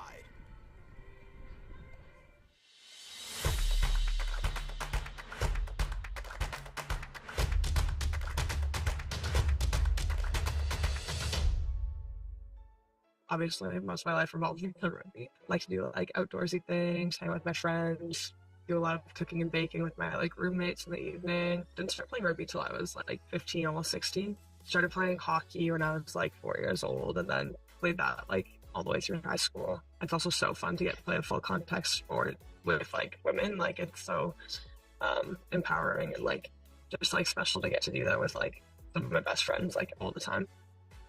I'm definitely more of like a speed player and like to use like footwork and like I'll have my skills to get around people and like set up my teammates or like maybe have a go for myself. 15s I played like 13 wing and fullback, so a bit of the same. We only got told for us only like a month before we left, so we didn't actually like we didn't have much time to like really like think about it, but it was more like the whole season building up. It was just like building like the best team possible like heading into the Olympics. Well, we had a 3-week prep camp in Auxerre in France, so I mean it didn't really like hit us until we kind of got to the village, but we're like going to the Olympics, like that's crazy. So I'm just like doing that with like again some of like my closest friends was so cool. I think it helped a lot that we had like we play the World Series all year every year, and it's like we get to do those tournaments like throughout the year, and it's kind of like the same structure, same vibe. So like we all have like our like pre-game like routines and everything to just like get into the zone, and like obviously the Olympics is like a bigger deal, but it helps to just like have that foundation. Okay, it's just a normal tournament. We're just gonna go out there and play our best and just like feel like we knew that we could. Even just like when we got onto the field, it was like there's 66,000 people in the stadium. Like it was so loud.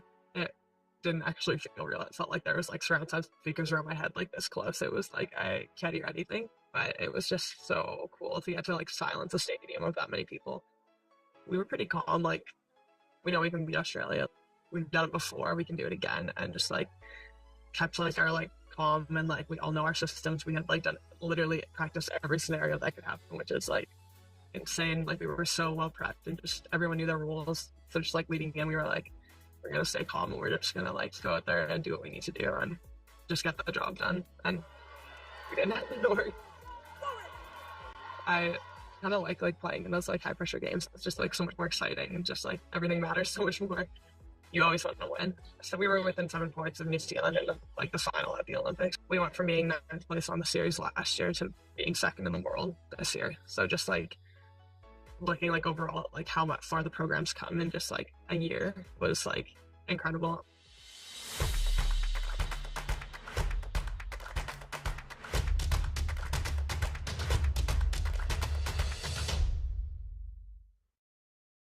Hey U Sports fans, check out shop.usports.ca for this week's promotional item from the Nike Team Collection. Visitez le shop.usport.ca pour en profiter de la promotion de la semaine de la collection Nike Team.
Nicotine addiction sneaks up on you.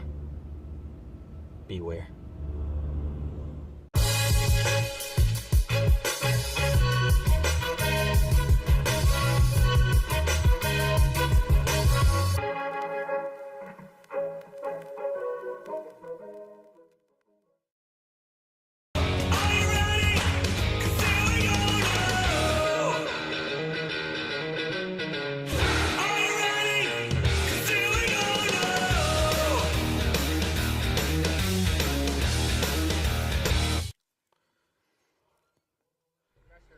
Welcome back to Coulter Field.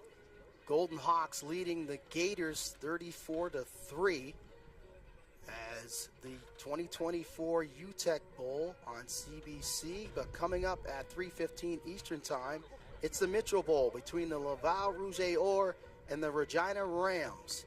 For a preview of today's game, here's Mark Lee, Deshaun Stevens at Mosaic Stadium. Thank you, Vincent. Well, unseasonably mild temperatures on the prairies in mid-November with a forecast for about 0 for kickoff here at the Mitchell Bowl.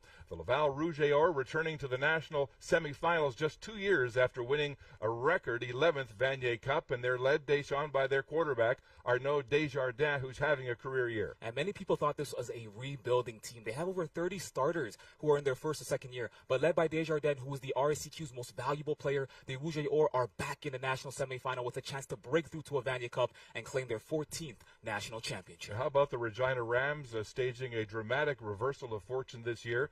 They became the first 3-5 team in history to win the Hardy Cup. Deshaun, they were left for dead at the end of this season, but they have mounted a miracle finish to get to this semifinal. And Mark, this is the Cinderella story. This is a team that has run the table. They got the win in Week 8 to get into the playoffs. They went on the road and upset the 1-seed Manitoba Bisons, and like you said, became the first 3-5 team to win the Hardy Cup. And now today they have a chance to be the first 3-5 team to get to a Vanier Cup. Regina Rams, no question they're the underdogs. Laval Rouge Or, the football Goliath, matching up today in the Mitchell Bowl.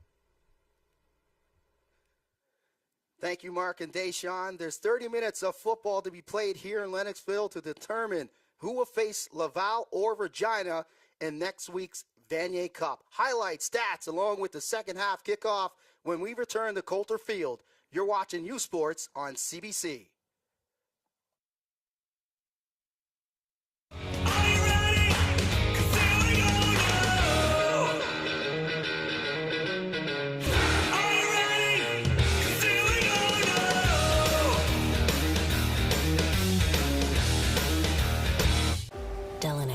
Northwest Territories, the birthplace of hockey.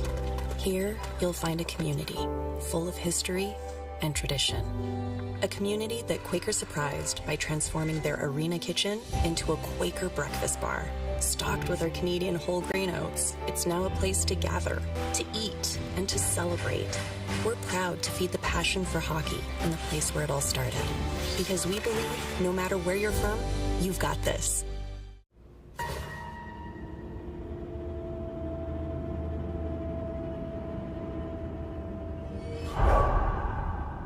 Nicotine addiction sneaks up on you.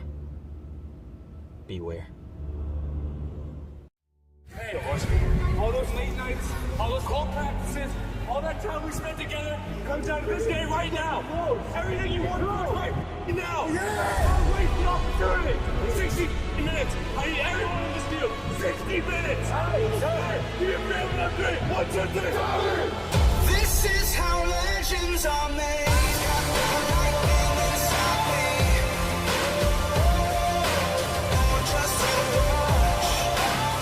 This is how legends are made.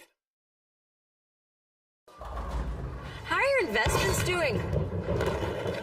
That was on purpose. You know that topic always throws me off. Lots of people feel that way. But don't worry, BMO's got advice to spare with any investment guidance and support you need. I need some. And you'll get it with personalized investing recommendations to help you feel confident in your decisions.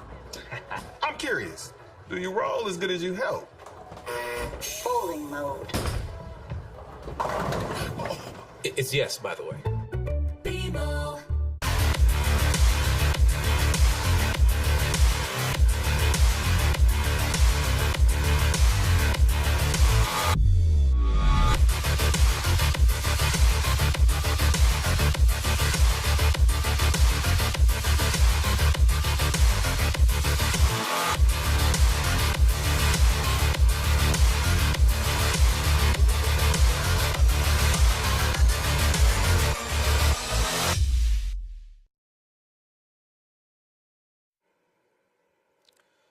Welcome back to Coulter Field, and let's take a look at the halftime stats, and it seems to be all Laurier. You can see with Bishops here, they were doing a good job early in the game, bringing pressure, but Laurier found their groove later on in the second quarter with some big plays down the field. Their rushing yards are only 54 yards rushing, but those gains have been really big chunk plays of 10, 12 yards. Second half coming up on the other side. You're watching U Sports on CBC.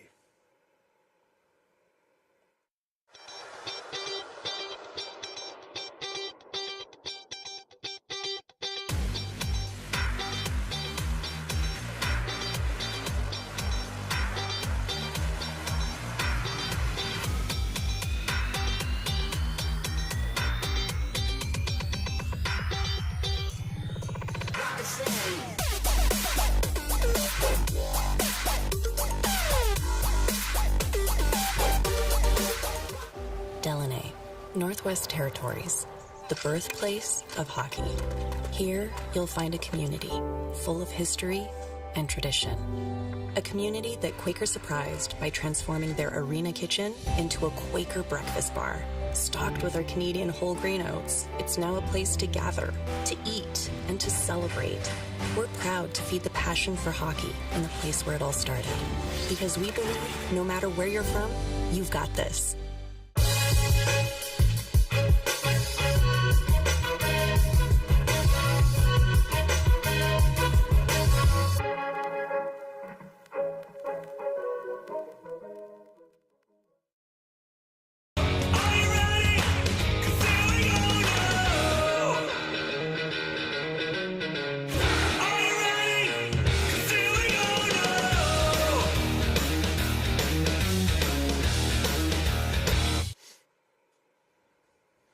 Welcome back to Lennoxville, Quebec, alongside Kelly Jeffrey, Vince Williams on hand. Let's take a look at some of the highlights in the first half.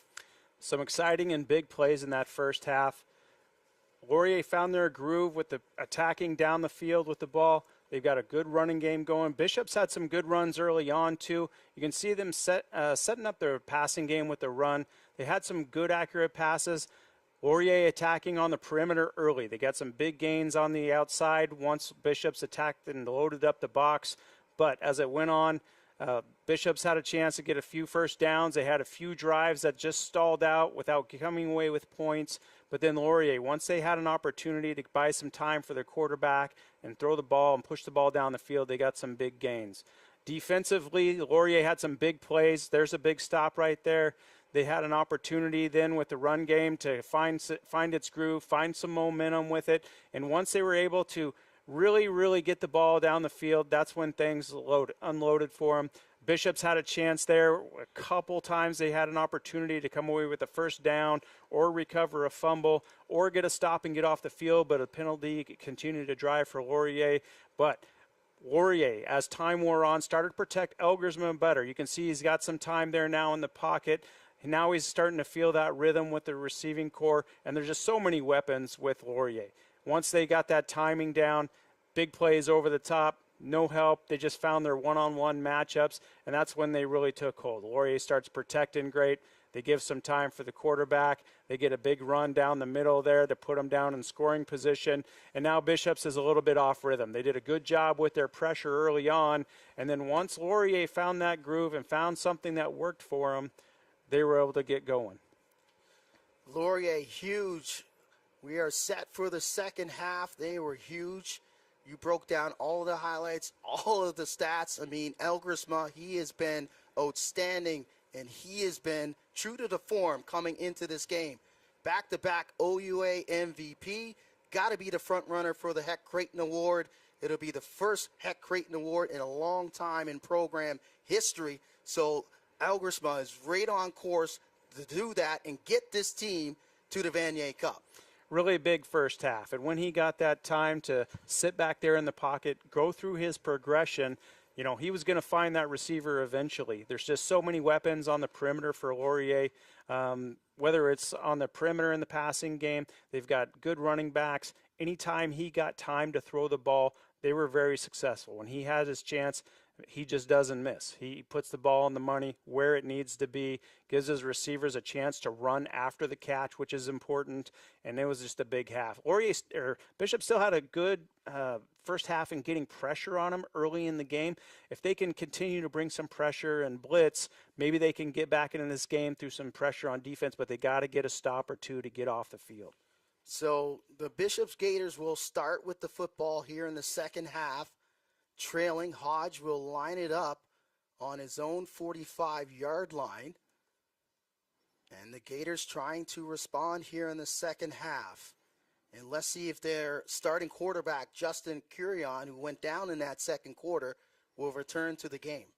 And that'll be big. Their backup came in. He played with confidence, but they wasn't on the same page in the first half with a lot of the receivers. There was some miscommunication. Let's see if they can sort that out through halftime.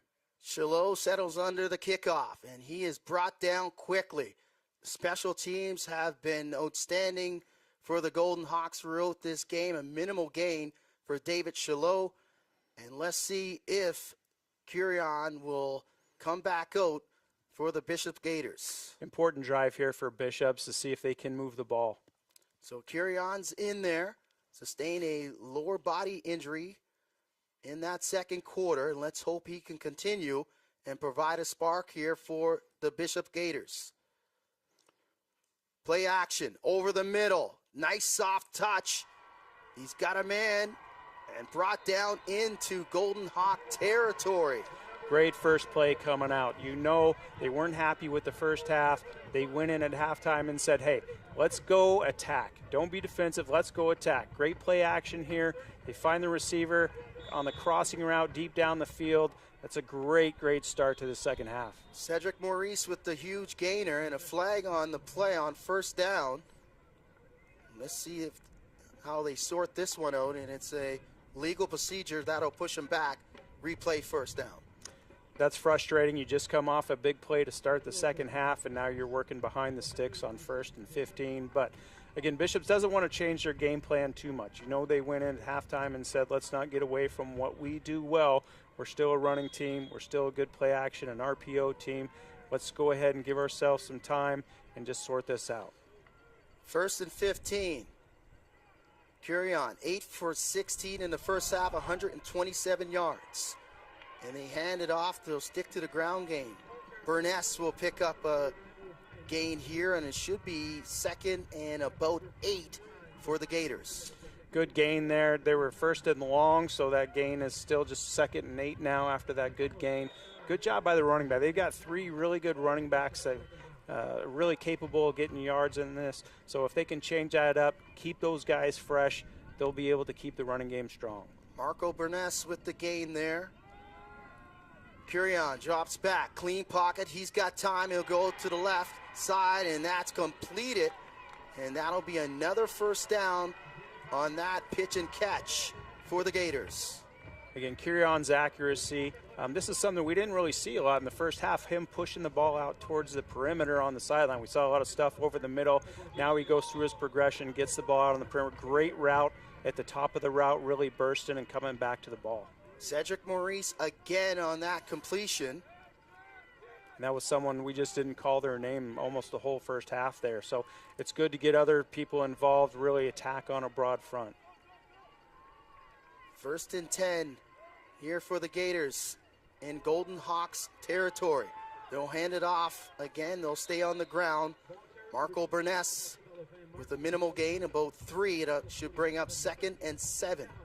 Good to have a new back in, get those fresh legs going, see if you can't move the chains on the ground, or at least get in a 2nd and medium where you're able to throw some shorter passes. They're in a scoring zone now where if they can get a first down out of this, they'll be in an easy chip shot field goal range if they are not able to get a touchdown. Make it 2nd and 8 from the Golden Hawks 33. They'll hand it off again. They'll stick to the ground game and bang down just short of the first down yardage is Marco Burness again. And this is where, as a play caller and a coach, you say, hey, you've got 3 downs here. We're going to come away with a touchdown. So they went to the run game on 2nd and long. This time, Curion pulls it away from Bernass, and he fires into the end zone for a touchdown. Man, that was just what they needed. Great first drive, great mix with run and pass. They hit some receivers who didn't touch the ball in the first half. Got a guy wide open. Good play action here. You can see on the replay coming up, the defense just absolutely collapses on the running back. Curion gets to the perimeter. He's got a guy wide open. He puts a lot of air under the ball, just making sure that ball gets to him. Great answer to start this second half. Bazier with the touchdown grab, and that was huge for the Gators. They just turned somebody loose. They got someone looking with their eyes in the backfield there, let the man go free, and got an easy touchdown out of it. So Bazier, the 5'9", 175 sophomore, able to pick up the touchdown to start the second half, and the Gators needed it in the response coming out of the locker room. That was so big for them. That'll pick up their spirits again, get them fighting hard, keep competing hard. If they had come out and laid an egg and gone 2 and out to start the half, it would have been really hard to come back out. But now you've got your offense fired up. You've got your defense fired up. You showed you can score. You showed you can drive the field. You showed you've got confidence in your other receivers. Now you're attacking on a broader front. Let's see if they can use that momentum here to keep it going with their coverage teams and their defense. Whatever Coach Nicola said in that halftime break seems to be working up to this point. Now they need a 2 and out. Well, when you get in there and you get that feeling that, man, we've got this big lead, you say, hey, defense, can you set up 1 score? And they all say, heck yes. Offense, can you set up 2 scores on your own? Yes. Special teams, can you set up a score? Yes. That's 28 points just right there. So if you can get those guys believing, hey, we can set up 1 score on D and special teams, and we can set up a couple scores on offense, we got a chance to get back in this great drive to start the second half. Trailing by 24 now are the Gators. Will they try an onside kick? Moonshot again as they started the game. And a huge hit there and a collision, but holding on were the Golden Hawks as they did to start this game. Again, you need to steal a possession or 2. You need to get a stop with your defense to get Laurier off the field. And right here, they try and pop the ball up, give their guy enough time to get down the field and make a big play. If you can't get the ball, see if you can dislodge it. Great job there by the receiving team to really secure that ball and take that big hit and hang on to it. Arcelidis able to hold on to that kickoff. Screenplay for this Golden Hawks offense as Ethan Jordan is brought down after a positive game. Jordan relatively quiet, but Jordan's the guy who sets up everybody else on this receiving core. And Ryan Hughes has come up big with that setup. Yeah, we've seen a lot of this in the first half of attacking the perimeter. Laurier's doing a great job blocking on the perimeter, giving that guy room and a chance to get free. Really nice tackle there by Bishops in a one-on-one. Ethan Jordan, 8 catches for 62 yards. Average of 8 yards per catch for this Golden Hawks offense. Elgersma pulls it down. He'll flip it out to the flats on a screen game for Jordan. Jordan weaves his way, and he's brought down after gaining first down yardage. Really like the way they use Ethan Jordan in all the different ways that they do. He comes right all the way across the ball on this. They work him over the middle, perimeter screens, jet sweeps. Really like how they utilize his quickness and his speed in different spots on the field. Great gain on that. Good job getting him in space with room to work. Explosive receiver is Jordan. Really turns it on after the catch. 5'11", 166 pounds, senior from Chatham, Ontario. First team OUA All-Star and looking to go back-to-back as an All-Canadian first-teamer. Elgersma brought down, though, behind the backfield, and that's a sack for the Gators. Great individual effort here. He gets the one-on-one matchup on the perimeter, and Bishop's not as big, but quick. Really quick. So on the perimeter here with that play action, he fakes up the field, then works back across and beats his man inside. And that's Joke, linebacker, 6 foot, 208 pounds, senior, an AUS All-Star. Is Joke, and that's a big play, setting the Golden Hawks behind the sticks. But Elgersma fires over the middle, and a first down catch for the Golden Hawks as Jace Atkinson pulls it in. Really good job. He's got a nice pocket here. Good job by the offensive line picking up the pressure. Elgersman has a chance to step up, find the dig route as he works his progression across the field. So Atkinson with his third catch of the game, moving the Golden Hawks in the scoring zone, just outside the scoring zone to be exact, in Gators territory. Elgersma, play action, fires over the middle again, and it's caught. And that's Atkinson again. Good adjustment by Atkinson. That ball was low and behind. And a lot of times as you're crossing the field, those passes that are back behind you are tough to adjust to when all your momentum's going away and you've got someone chasing you. Good step up by Elgersma. That ball's behind. Great hands on that. That's a tough catch. It looks way, way harder than or it is a lot harder than it looks. Todd Galloway, the offensive coordinator for the Golden Hawks, calling a very good game here for Laurier. This time they'll go to the ground. This is Nelms, and Nelms will be banged down just short of first down yardage. Early in the game, they were attacking once they got down by the goal line with run plays right down the middle. Same thing here. They want to make sure that they're not allowing Bishops to get free using their movement and quickness. We're just going to go downhill, let them get positive yards down here in the red zone. Tanner Nelms with his fourth carry of the game. Golden Hawks in scoring zone. Second and short here. Let's see if they go downhill at them again or if they do an RPO. Here's Elgersma. He'll hand it off. Nope, he'll pull it and he'll find Hughes, and Hughes is into the end zone.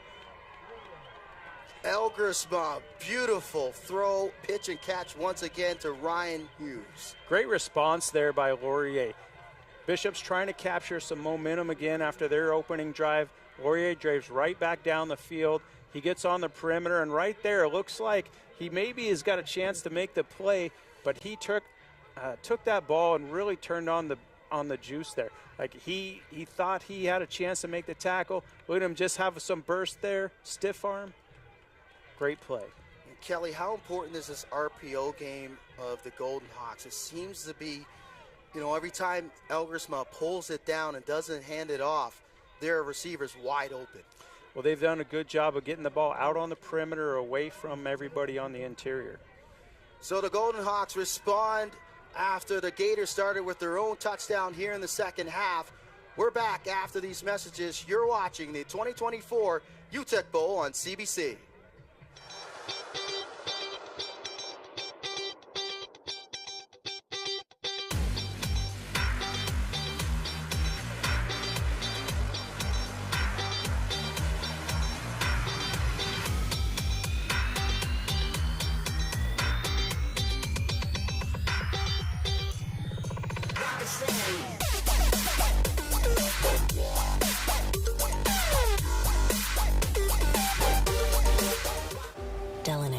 Northwest Territories, the birthplace of hockey. Here, you'll find a community full of history and tradition. A community that Quaker surprised by transforming their arena kitchen into a Quaker breakfast bar. Stocked with our Canadian whole grain oats, it's now a place to gather, to eat, and to celebrate. We're proud to feed the passion for hockey in the place where it all started. Because we believe no matter where you're from, you've got this.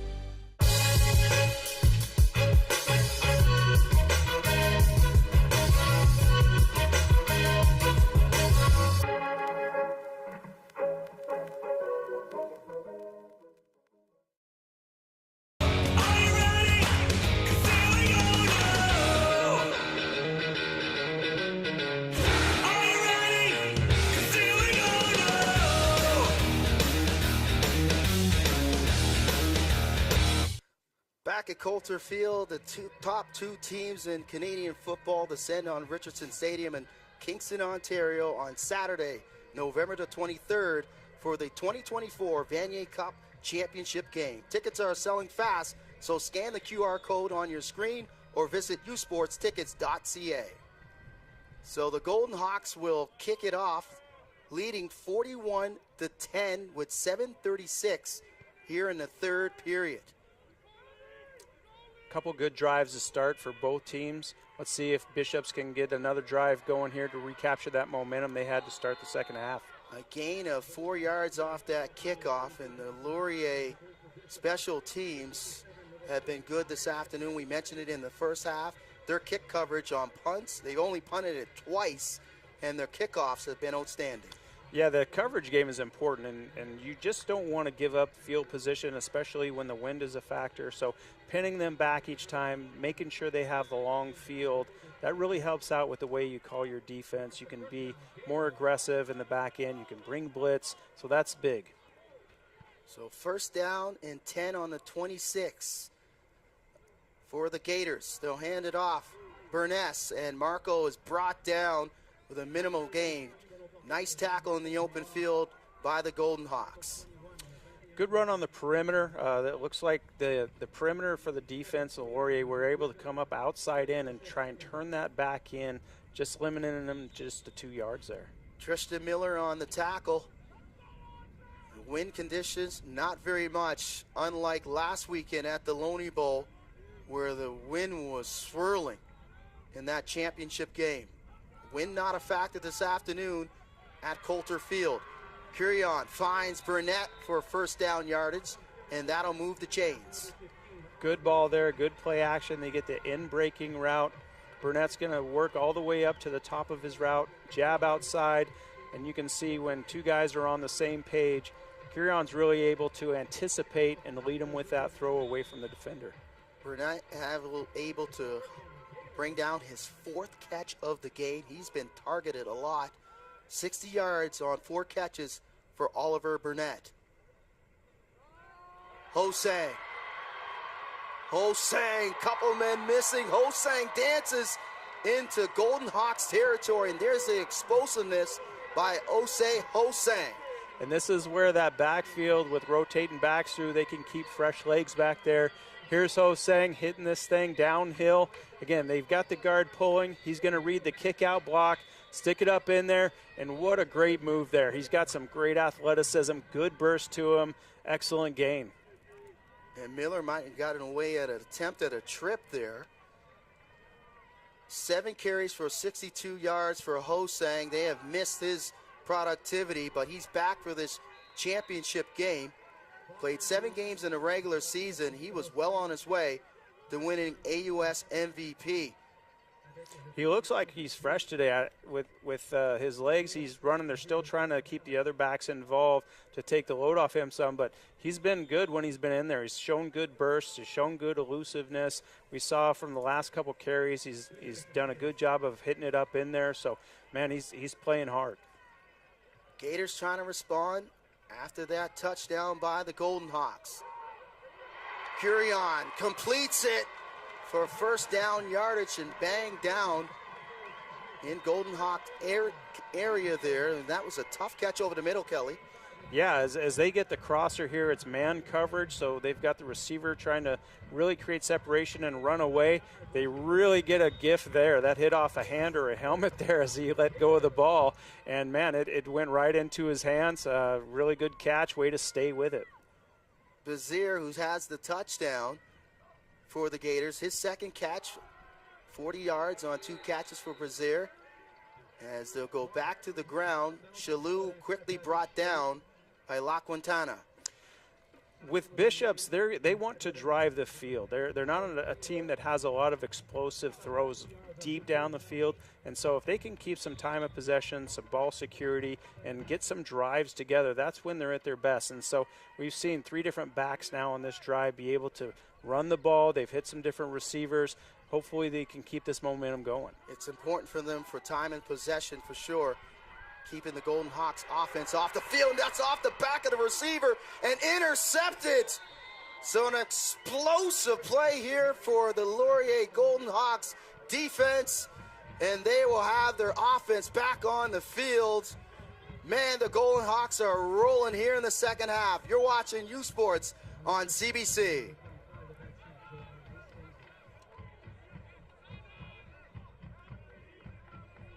Hey, you sports fans, check out shop.usports.ca for this week's promotional item from the Nike Team Collection. Visitez le shop.usport.ca pour en profiter de la promotion de la semaine de la collection Nike Team. Hey, all those late nights, all those cold practices, all that time we spent together comes down to this game right now. Everything you want for right now. Don't waste the opportunity. 60 minutes. I need everyone in this deal. 60 minutes. Do you feel the three? 1, 2, 3. This is how legends are made. Got the lightning inside me. Oh, just to watch. This is how legends are made.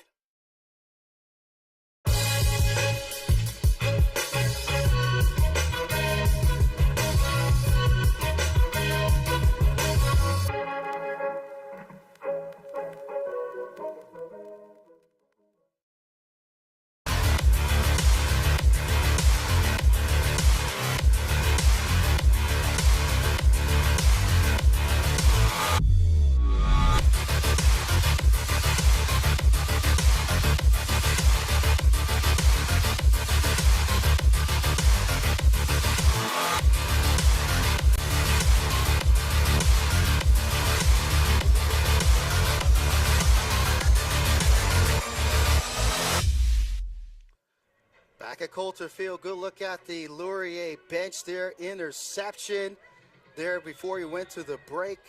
Michael Foles has to be happy. The 41-year-old from Eden Mills, Ontario, celebrated a birthday on Remembrance Day is Foles. And right now, the Golden Hawks are in the driver's seat heading towards the Vanier Cup. But there's lots of football left as they'll scrimmage from their own 32.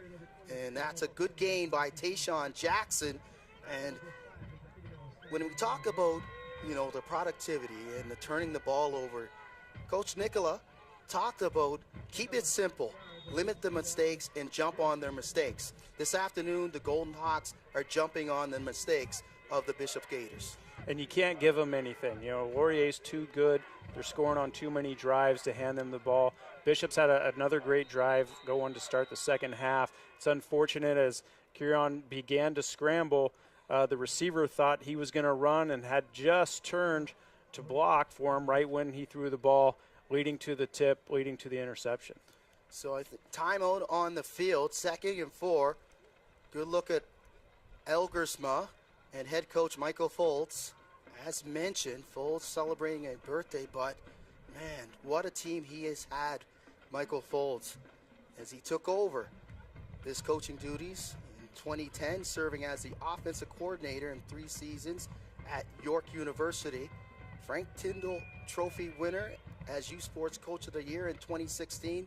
As Foles was named manager of football operations and head coach on January the 8th in 2013 for the Laurier Golden Hawks. Foles, a former quarterback with the Western Ontario University Mustangs, played 5 years with the Mustangs, winning 4 conference championships and 2 MVPs, setting the all-time U Sports passing yards record in 2009, with 10,811 yards, 3rd all-time in U Sports history for Michael Foles.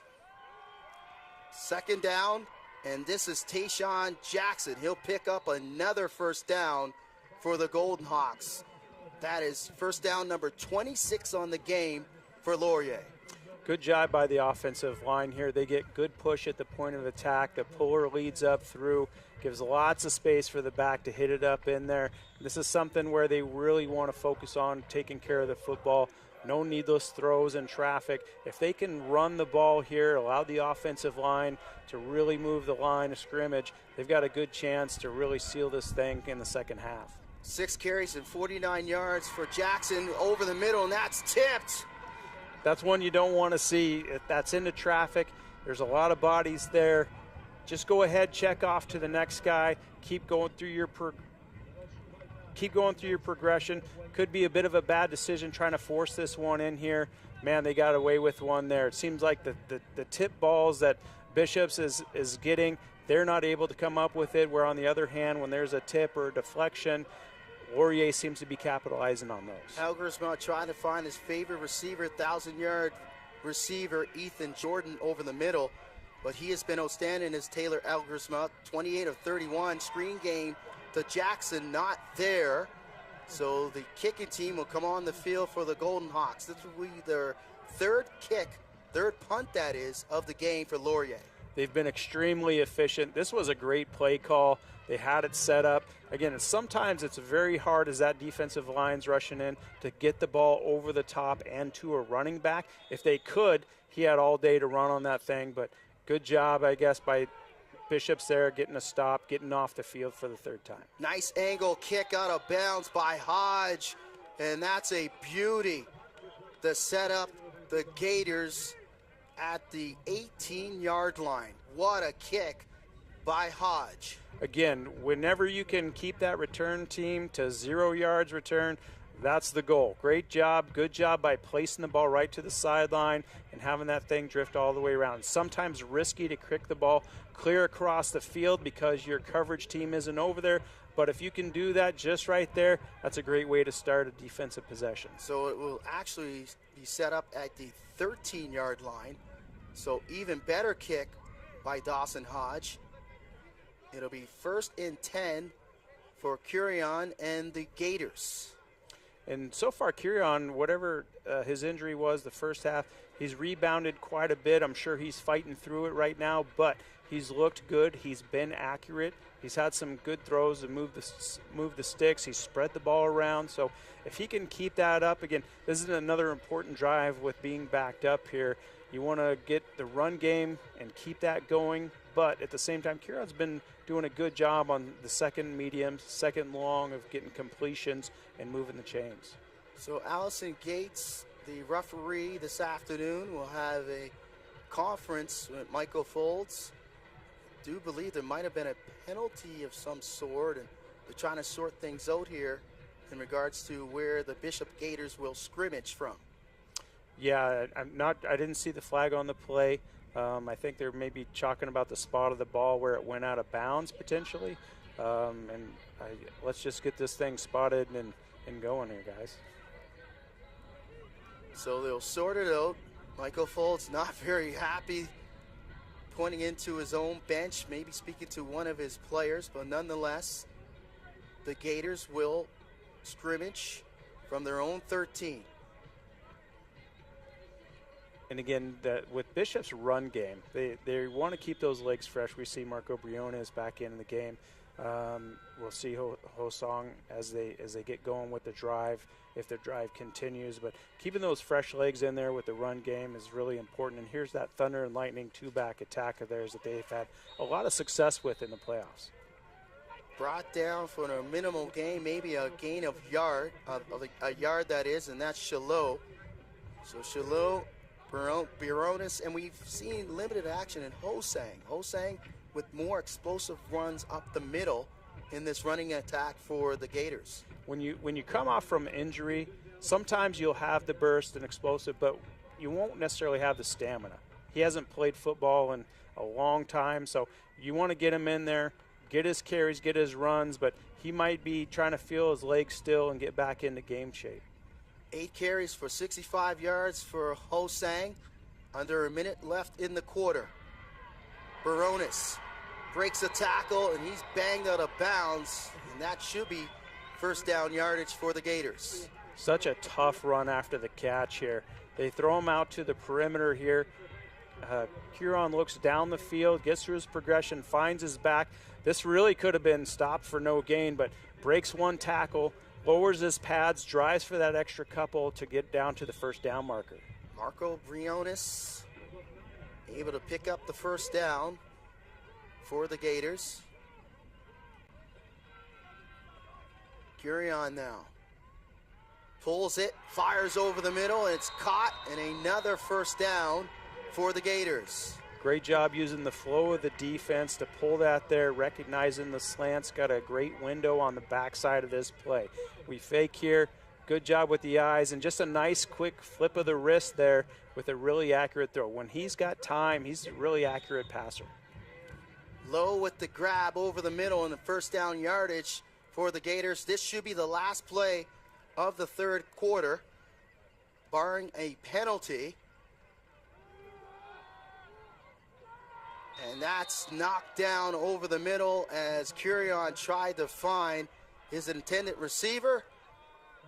So after 3 quarters, the Golden Hawks in the driver's seat heading to the 4th quarter on the other side. You're watching U Sports on CBC.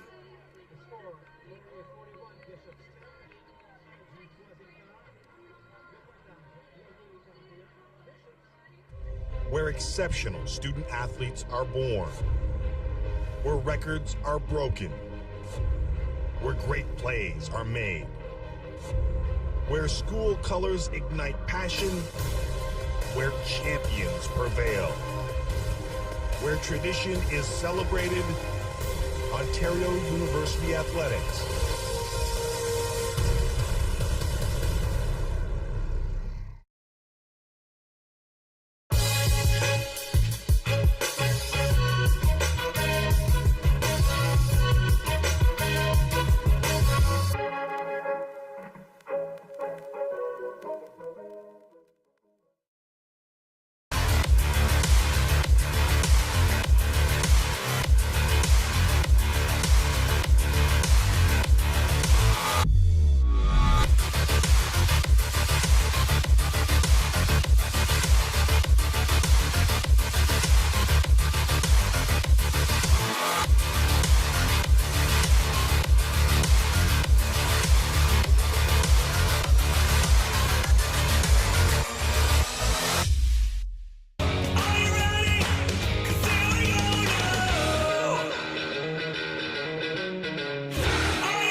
Welcome back to Coulter Field. CBC is your home for exclusive coverage of the Vanier Cup playoffs. Later today, catch the 2024 Mitchell Bowl between the Laval Rouge Or and the Regina Rams on CBC Gem and CBCSports.ca.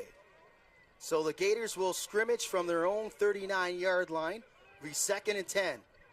Here's Curion. He'll fire over the middle, and it's caught for first down yardage, and that'll move the sticks. Great ball. Great job by the receiver coming back to the ball here. Curion goes through his full progression, working from the boundary side all the way across. Laurier tries to play man there. Curion finds his guy running away from man coverage.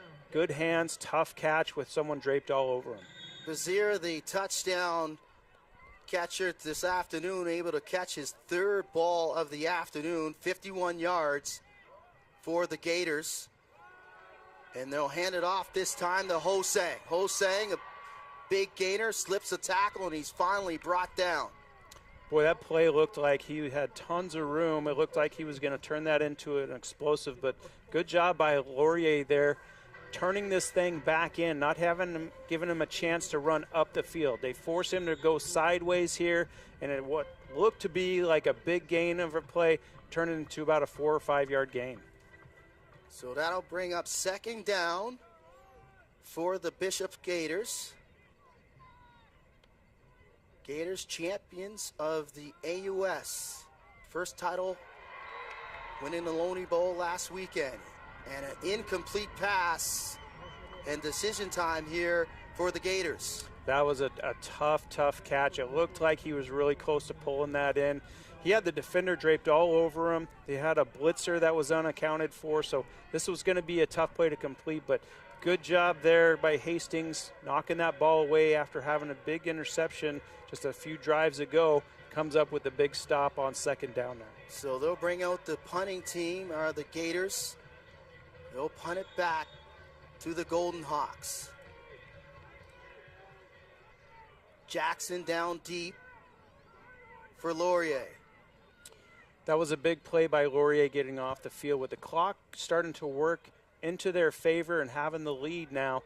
Things like that, Bishops has got to come up with that play here to try and get back in this game. And that's a huge special teams tackle by Alex McDonald, getting downfield and limiting Jackson to no gain off of that punt. And Alex McDonald, who is a star on defense, he can cover too, and this is something, if he wants to get to the next level, he'll got to show that he can cover on special teams as well. Great job fighting through his block there and making that one-on-one tackle. A loss of 2 yards after that catch by Jackson. Good look at Alex McDonald, the Eastern Passage, Nova Scotia native, named Defensive Player of the Year for the AUS. 5.5 sacks on the season. And they'll go to the run game is Laurier. Nelms with a good gain on first down. And he'll be close to first down yardage. Great job by Laurier getting to the perimeter here. They haven't done a lot of perimeter runs.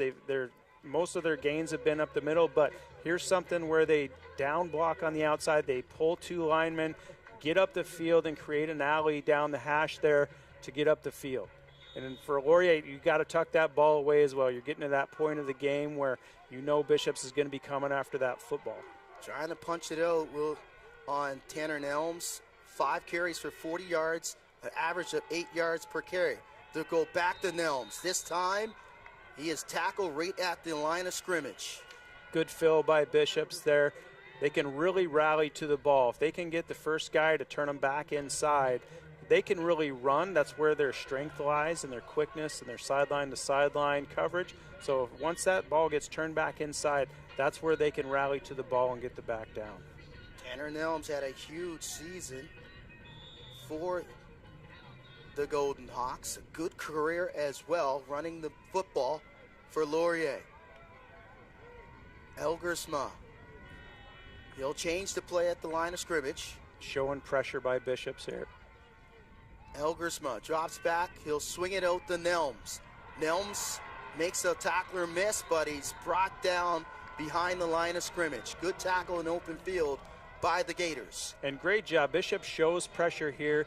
They get the quarterback to change the play at the line of scrimmage. Then they all drop out. That allows them down to get to the perimeter again. If they can turn the ball back inside, they can get those big hits, those big tackles there for loss.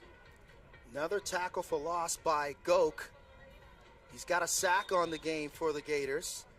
And that'll force Laurier. And it's blocked! The punt is blocked! Scooped up! And scored! Touchdown, Gators! Wow, right up the middle. They got pressure right down the middle. They missed the block with their shield up front, and he was able to get right through and block that thing. A huge block, huge play. You're going to see number 8 work right down the middle. They just kind of lay a hand on him. They don't get a full body on him. He blocks it, tracks it all the way down, and that's a big, big play for special teams. We said they needed to try and steal some possession somewhere. That was a huge play to turn that into 7 points. Mason McGriskin, a backup tight end and fullback, 6'1", 200-pounder, 4th-year senior from Markham, Ontario, with the explosive play. So we're back after this, after the Gators got that touchdown on special teams. We're back. You're watching the 2024 Uteck Bowl on CBC.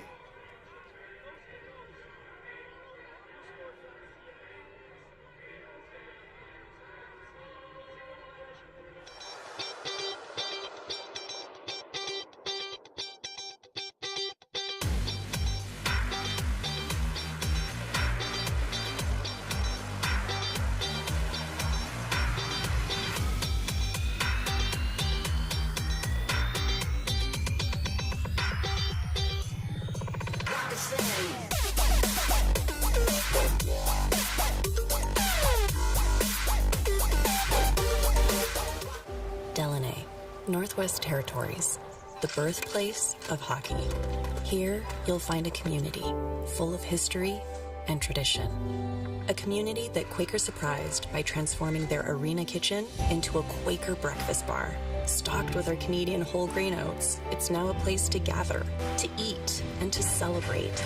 We're proud to feed the passion for hockey in the place where it all started.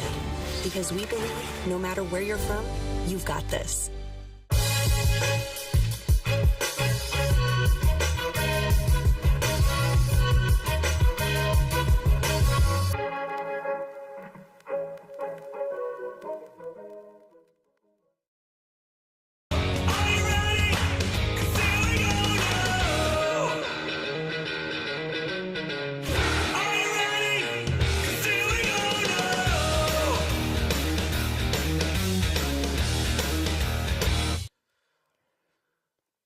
back at Coulter Field, and the celebration is on. Mason McGriskin, the special teams block and scoop and score in the end zone for the Gators.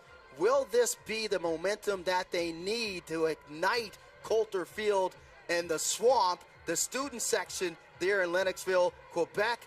Kelly, they have lots of time. Will this be the momentum in the fourth quarter that they need to spark this comeback?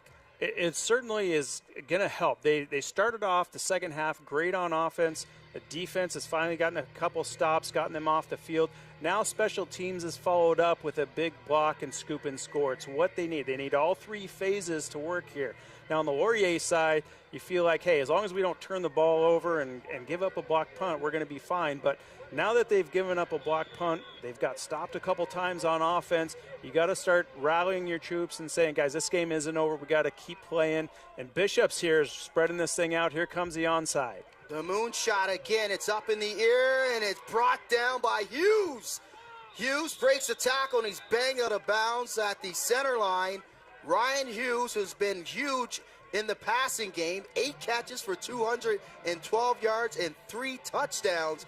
Makes a special team play. And Laurier had their hands team on there. You can see they've got receivers over there to catch the ball. They've got their blockers up front. They were anticipating this late in the game.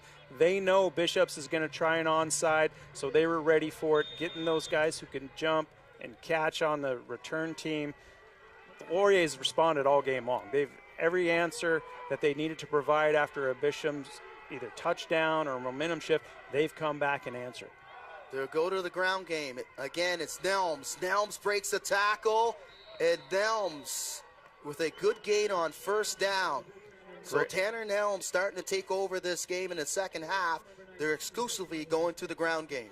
And that's where you sit on the sideline and you say, hey, big guys up front, this game's on you. We're going to finish this game. If you guys up front can move the pile, if you can change the line of scrimmage, we're going to lean on you guys. We need to kill clock. We need first downs. You got to be the ones to adjust. Nelms, a huge afternoon, 7 carries for 56 yards, averaging 8 per carry. They'll go back to Nelms. This time he bounces outside and he'll pick up positive yardage once again. And talking about this offensive line for the Golden Hawks, they have been incredible. Last year they tracked how much weight they lost over the season, averaging 10 pounds per player from training camp to the Yates Cup. This year they average almost 3 pounds per player. Bigger, stronger, faster, they're healthier, and they have been outstanding in the OUA. Cooper Hamilton, a returner from the Red Blacks camp. Josh Rietfeld, a first-team OUA All-Star, and Cody Blackshaw, the center. He turned 19 in August, so he's young, and he's going to be there for a long time. And you can see that in the way they play. The offensive line has gotten better as the game has progressed. Early on, they were having a little bit of trouble trying to match Bishop's movement and stunts and games up front. Now they're finding their groove. They're staying strong. They're getting great push into the defensive backfield and allowing those backs to have their choice of where they want to cut. And how special is this O-line? It doesn't go left to right on the right side. They flip their O-line boundary and field so they can get the same matchups with the D-line all game long. And they've been doing it all season. And they've been changing it up so they can get the personnel that they're matched up against. Another first down run for Tayshawn Jackson. Great gain there. Again, they're going to put this on the O-line right now. They're saying, hey, we've got the lead. The clock's winding down. If we can get first downs on the ground, we'll keep the clock moving. We'll keep the chains moving. We won't worry about interceptions or anything like that. They're going to be in a really good spot. So now they're starting to take over. You can see how they're starting to get into the flow of the game here.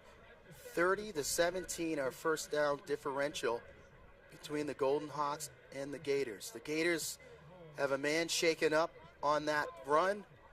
And let's take a look at the brackets. Here's what the winner gets. The big prize, the Vanier Cup. They will punch their ticket, the winner here of this 2024 Uteck Bowl, and this is how they got here. You can see on the left side bracket there at the top, the OUA, the Yates Cup, the 116th edition. Laurier able to knock off Western and Bishops picking up their first LAURIER Bowl championship versus St. Mary's last weekend here at Coulter Field. And I like to see these matchups of teams that don't usually meet. Like Laurier and Bishops both come from behind victories for their conference championships to get to this point, rarely play each other. Laval and University of Regina facing off for the first time in over 20 years. I love to see those new matchups of teams making it. Regina, University of Regina, what a cool story. They won 3 games during the regular season, found their hot hand, even though they only lost most of those games by just a handful of points. They stayed positive, and now they're playing that juggernaut on the other side, Laval, who's got the history, the tradition. That'll be a great matchup this afternoon. I'm excited to see how this turns out as well. Let's see if Bishops can answer now that Laurier's driving. Christopher Kramer, the linebacker, shaken up on the play for the Gators, able to walk off the field under his own power. And that Mitchell Bowl coming up here on CBC Sports at 3:15 Eastern Standard Time. That's a good first down game for Laurier, and they've seen this several times. They get in the red zone, and first down, they're going to hammer you with the run, and then they're going to run an RPO here with a back or a receiver crossing the line of scrimmage.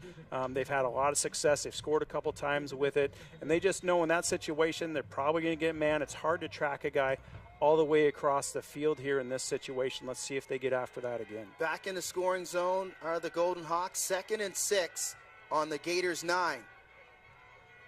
Elgersma, clean pocket, fires into the end zone, and it's caught! Touchdown, Golden Hawks. Wide open is Ryan Spate. They run here, they empty out the backfield, but they do it with 2 tight ends, and they're able to, as that back expands, release the tight end right down the seam. Alex McDonald is on it, but he just can't reach it. Taylor Elgersma puts enough air on the ball there, just out of his reach. Elgersma, 30 for 34, 452 yards in the air, and 5 touchdowns. Ryan Spate with the touchdown catch, his 2nd of the game. And the Golden Hawks are rolling on their way to the Vanier Cup. You're watching the 2024 Uteck Bowl here on CBC.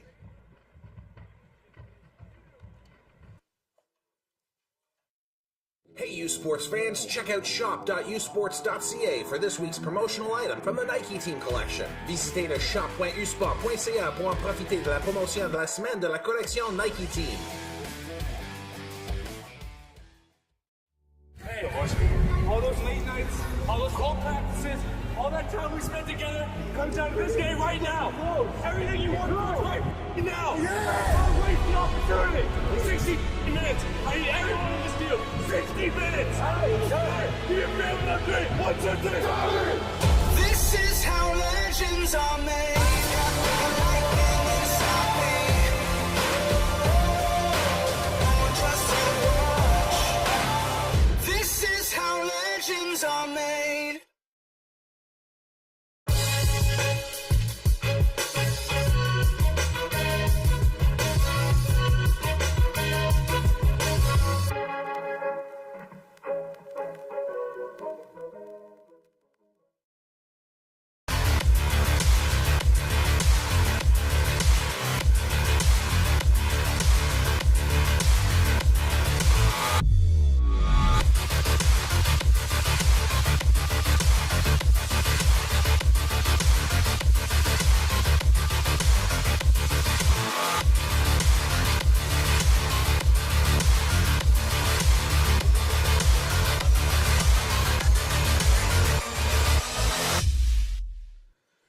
Back at Coulter Field next Saturday, CBC TV brings you every moment of the 2024 Vanier Cup Championship game from Richmond Stadium in Kingston, Ontario. Join Mark Lee, Deshaun Stevens, and Signa Butler for complete coverage of the 2024 Vanier Cup next Saturday at 1 p.m. Eastern on CBC TV, CBC Gem, and CBCSports.ca. Another great answer by Laurier there. Anytime Bishops has had a big play, a touchdown, Laurier's came right back. You know, Bishops had the score early in the second half. Laurier answered right back. Bishops blocked a punt, recovered it for a touchdown. Laurier has a long drive, scores right away. Like, they have answered in every situation. Credit to them. Credit to staying positive and focused, and the coaching staff staying on them to keep the ball rolling. Let's see how Bishops responds to this. It was that huge second quarter where they scored 24 points to nothing versus Bishops that had them in position, and that's this separation that we're seeing right now. Curion over the middle. It's caught for first down yardage. Great ball there. Great anticipation, too. You could see his receiver wasn't quite open when he was ready to throw, so he anticipated the break. Put the ball right on the number. I've been really impressed with his accuracy. He's had some pressure in his face where he's been able to just have a quick release, flip it out there, and throw that ball right on the numbers. Bazir able to make another first down catch. Justin Curion, 15 for 26, 245 yards, a touchdown and an interception for Curion. Again, he goes over the middle, and this time it's dropped by Burnett, and we've seen that a couple times by Oliver Burnett over the middle. Yeah, over the course of the game, the usually sure-handed Burnett reels that in, gets upfield. He's just starting to get his eyes upfield just a little bit too soon there. Good ball by the quarterback, put it on the money. You got to have that, especially this late in the game with the score the way it is. If you want any chance, you have to make those plays. Clock running here. Bishops running out of time here at home at Coulter Field. Curion, second down for the Gators. Curion drops back, pressured, and he's brought down. Mateo LaQuintana, his second sack of the game. He's got 4 sacks in 2 games for the freshman. Laurier brings pressure off the edge here. It forces Curion to step up. There's the pressure. They pick it up, but he's got to step up in the pocket to where the interior of the defensive line makes the big sack. With Laurier now, they know Bishops has got to throw to get back into this thing. Bishops can't rely on their run game anymore. They can't do as many RPOs. And when that happens, now that you can pin your ears back as a defensive line and really get after the quarterback. Kicking team on the field for the Gators once again. Mateo LaQuintana, all rookie team in the OUA. Back-to-back weekends and championship games with 2 sacks is the freshman from Hamilton, Ontario. Golden Hawks able to secure that punt, and they are continuing the roll, leading it here at the Uteck Bowl. We're back after these messages. You're watching U Sports on CTV.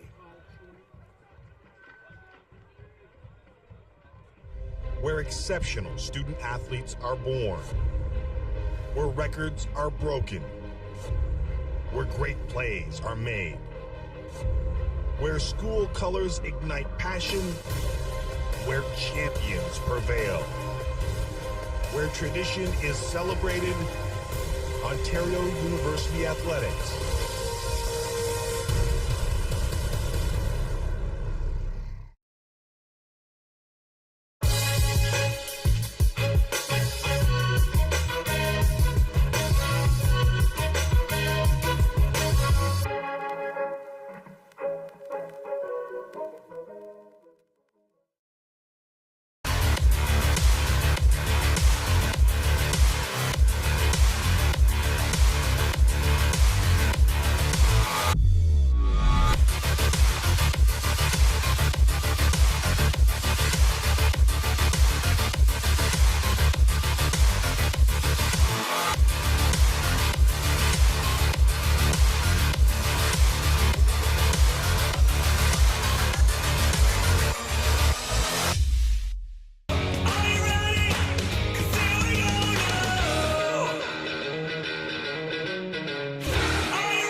At Coulter Field, quarterback change here for the Golden Hawks. So Elgersma, his day is done, and we thought we were going to see the backup in this game, and he's getting a chance to do so.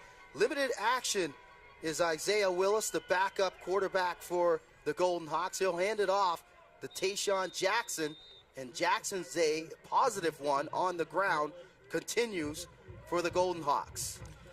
At this point, this late in the game with the score the way it is, you got to make sure that your quarterback is healthy for the national championship game. So they make the change here. It's always good to get some action for your backup here in a game situation when the bullets are flying. So to come in this situation, let's see if they allow them to throw the ball or if they're just going to keep it on the ground here. 2nd down and 5 on their own 27. Willis in there, who hand it back off to Jackson. Jackson tries the left side. This time he's denied first down yardage, and that'll force the Golden Hawks to punt, where they haven't punt much this afternoon in this championship game. And LAURIER here stays conservative on 2nd and medium.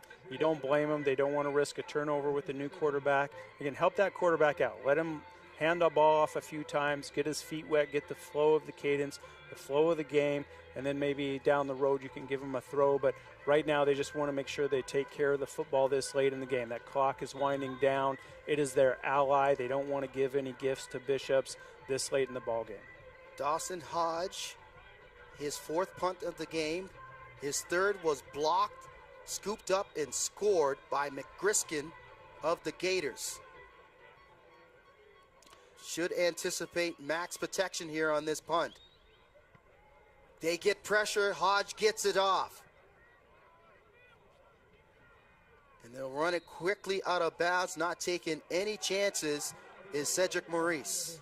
Bishop showed pressure there again, man. They got close again. They had someone off this left side here, came in almost untouched, had a chance. If they could have laid out, they might have been able to get to it. But that punt protection for LAURIER showing a few holes in here late in the game. So we have 1st down. Under 5 minutes to go in regulation. Curion still out there for the Gators. Late in the game here, let's see if they throw this thing on 1st down, trying to get some yards. And they'll go to the running game.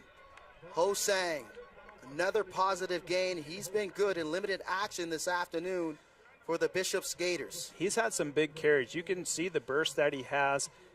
He's got some great elusiveness to him. Man, he can run. And Ho-Sang picks up the 1st down, and that'll move the sticks and flip the field for the Gators. And if you're Bishops, you're happy you're getting the 1st down, but you do it with the running game, so that clock keeps moving, so that hurts you a little bit. But it's more important to get the 1st down, stay on the field, keep the ball moving. Now let's see if they take a big shot down here, down the field, to see if they can't get a big chunk yards with the clock winding down in the 2nd half here.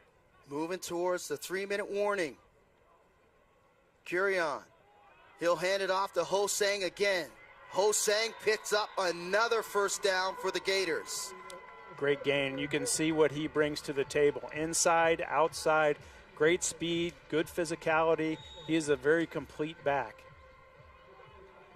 So another 1st down, and that'll be the 3-minute warning. Clock is wind in.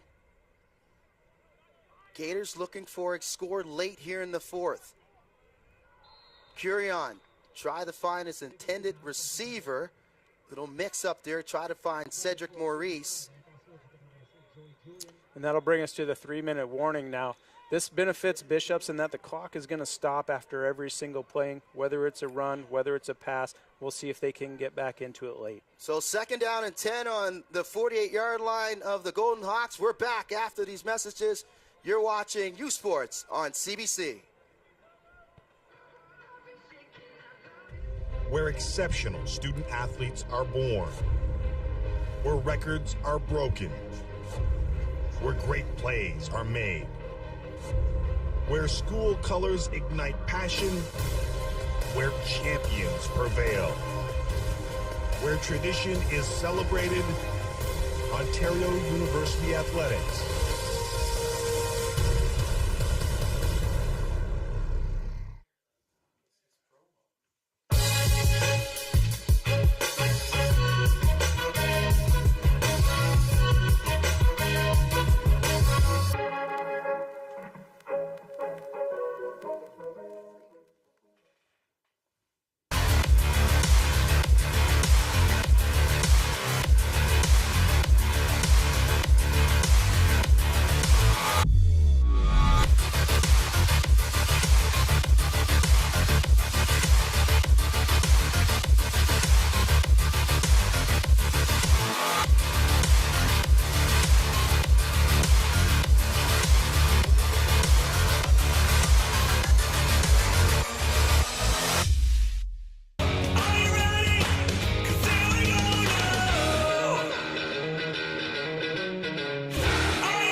Lennoxville, Quebec.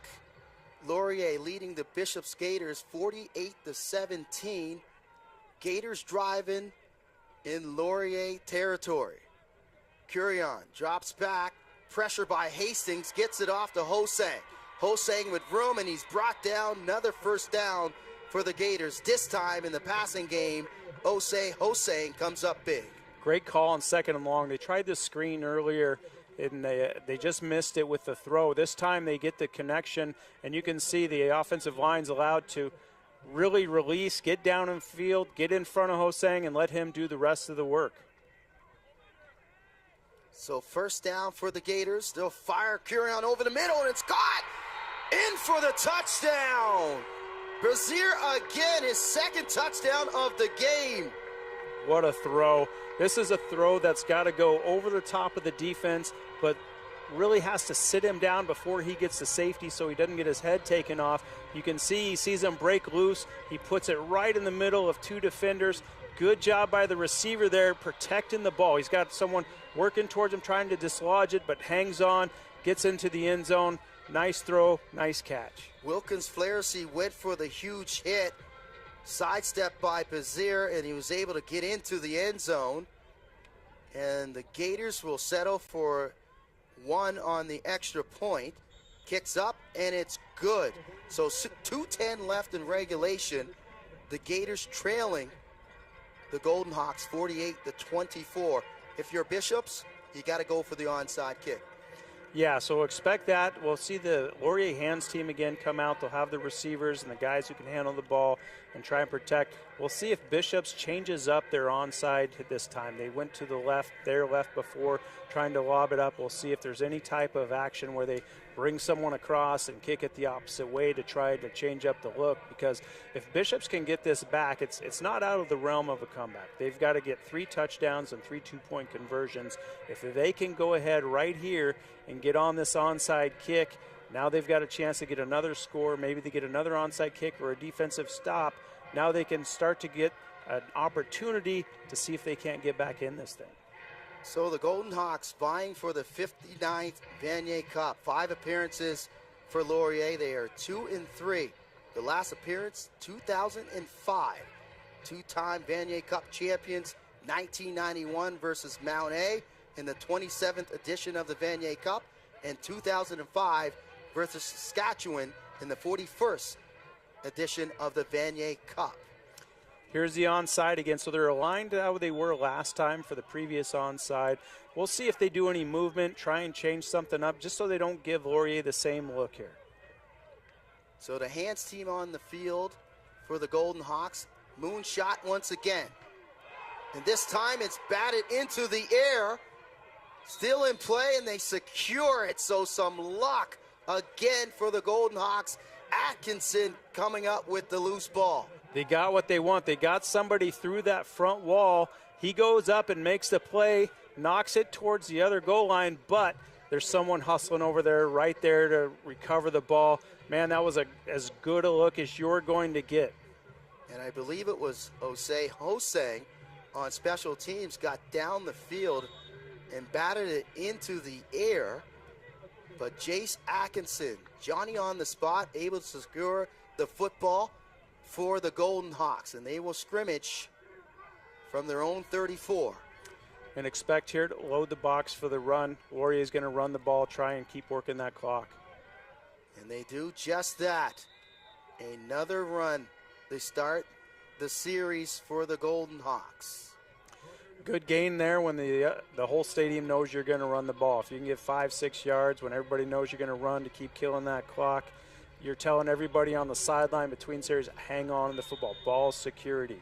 Take your time getting up. Make sure you are hanging on to that football no matter what in this situation. Rayner with the carry. He's into the game now for the Golden Hawks. He's in the backfield with Willis. Rayner again will get the touch. This time he breaks a tackle, and he'll get first down yardage for Laurier, and that'll move the chains once again. That's a big first down late in the game. That keeps the clock moving for you. And through these first 2 plays there, they don't risk a throw. They don't risk an interception. You get that guy to hang on the ball. You don't run an RPO where you might be forced to keep the ball. You give it just a straight run, have him hit it downhill and get positive yards. First down, clock ticking. Jet sweep.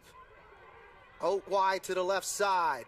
Breaks a tackle, trying to fight for first down yardage, but a good gain on first down once again in the running game for the Golden Hawks. Good gain there, and good job by the receiver. He takes the ball out on the perimeter, makes sure he stays in bounds. It's real easy on a perimeter run play or jet sweep to use that momentum and end up having Jim just run you out of bounds and stop the clock. He's able to stay in bounds so he can keep the clock moving there.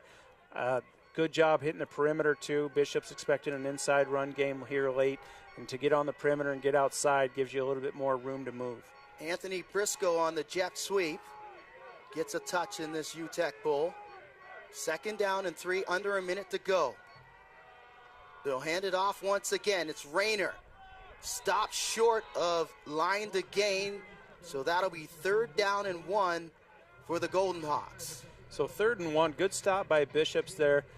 Laurier is going to stay on the field. At this point here, you've had trouble protecting your punter. You don't want to risk another block punt for a score. Kind of if you're in this 3rd and 1 and you do a quarterback sneak or a dive, you don't risk that punt block. So worst case scenario at this point, they don't get the first down, but Bishop still has over half of the field to go if they're going to try and score. So expect something like a downhill run here. They've got 2 tight ends to cover up each edge. Let's see if they can go get that first down. They'll go for it. Willis pulls it down. He'll sling it out wide. It's caught.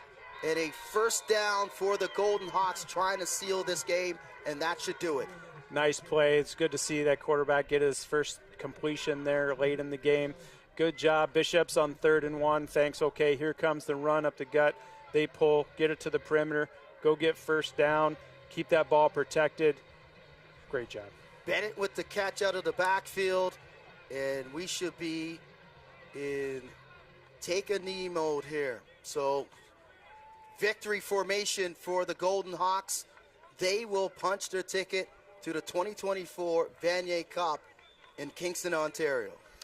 Congratulations and great job. They made fewer mistakes. They just had a few hiccups within the special teams, but other than that, they moved the ball well. They had some great takeaways defensively.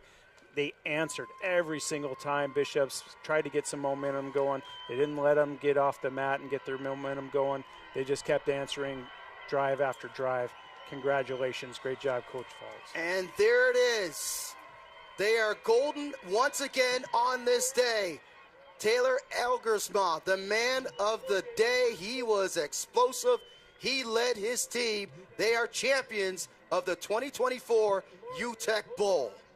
What a game. What an offensive explosion. They had opportunities all over the field. They got different guys involved. They got a couple backs moving. He started spreading the ball around in that second half. They were getting big plays downfield, runs up the gut. What an offensive explosion. Taylor Elgersma, his final stats on the day, 30 for 34, 452 yards, 5 touchdown passes. Ryan Hughes has to be in consideration for Uteck Bowl MVP as well. 8 catches, 212 yards in the air. 74 was his longest. He had 3 touchdowns. He was their big play threat. When they got him one-on-one, man, he made them pay. Good job by Elgersma finding him when they got that one-on-one matchup. Definitely in the running for a player of the game. Huge plays to burst that thing open in the second half. They can hit you anywhere, but when you find that rhythm with that receiver and you find that matchup, you keep exploiting it. They did that. Good fight by Bishops in that second half. You know, they came back that second half, put 21 points on the board in the second half, but they had dug a little bit too much of a hole in that first half to come all the way back. Great effort, a great building block for their program for the future, but congrats to Laurier Golden Hawks in getting to this point. They had a great day all around the board, offense, defense. We'll see how they do in the Vanier. And it will be jumping. There will be a lot of purple and gold in Kingston at the Vanier Cup. And mentioning Bishops, they can't hang their head. You mentioned it. They did a good job in the second half. It was that second quarter that really done them in. Outscored 24-0, and they trailed big going into the halftime break. And you just keep in those steps one after another. You keep progressing, and this is what it's all about. That trophy there, right there, so that you can hoist that. Uteck, all the sprints you do in the off season, the early morning workouts you do, the lifting weights, that's what it's all about. That's why you do it. That's why you get here. The Uteck Bowl champions, the Laurier Golden Hawks 2024, and they will fight for the Vanier Cup, looking for their third in program history. 63 years of football for the Golden Hawks, and they have an opportunity in Kingston to bring home their third championship. And I tell you, they are a balanced team. If anybody can do it, they can. They're balanced across the board, whether it's all the different receivers they can go to, the backs. They've got a very complete team. And let's throw field level for the trophy presentation and the banner to the Golden Hawks. For the Nike Defensive Player of the Game, veuillez accueillir Matt Davies, chef du support pour U-Sports, pour présenter les prix du joueur par excellence en attaque et défensive du match Nike. Please welcome Matt Davies, Chief Support Officer at U-Sports, to present the Nike Offensive and Defensive Player of the Game Awards. The Defensive Player of the Game, le joueur défensif du match. From the Golden Hawks, number 25, Johari Hastings. Numéro 25, Johari Hastings.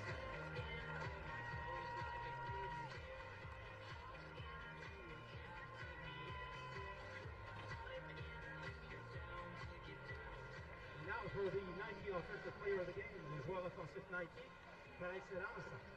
From the Golden Hawks, number 13, Taylor Elgersma. The numéro 13, joueur offensif, Taylor Elgersma.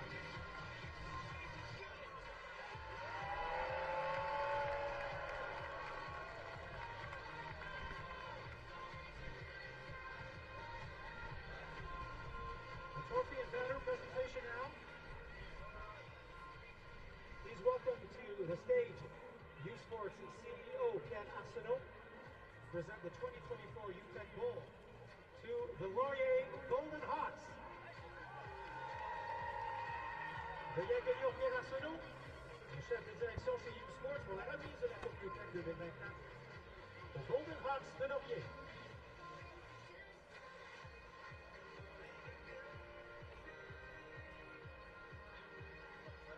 So now we invite the captains of the Golden Hawks onto the stage to receive a trophy and banner.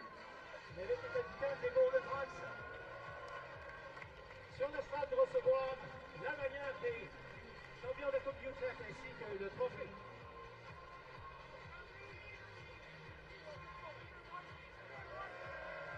Congratulations to the 2024 Uteck Bowl champions, the Laurier Golden Hawks.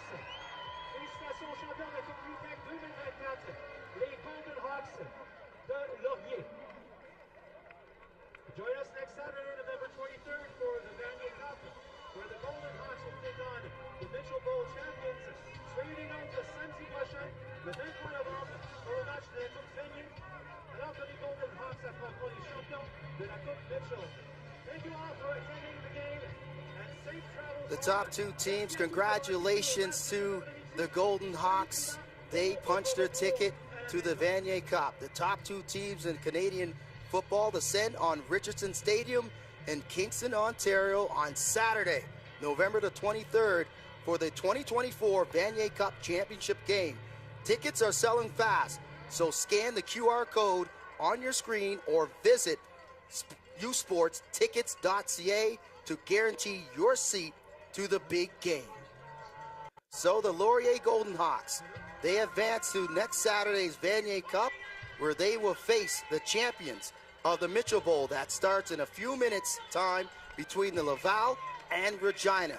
So for Kelly Jeffrey, Director Ed Milliken, and our entire UMI crew, I'm Vince Williams saying thank you for joining us. The final score, once again, Laurier 48, Bishops 24. You've been watching U Sports on CBC, where champions are made. So long from Lennoxville. Good night.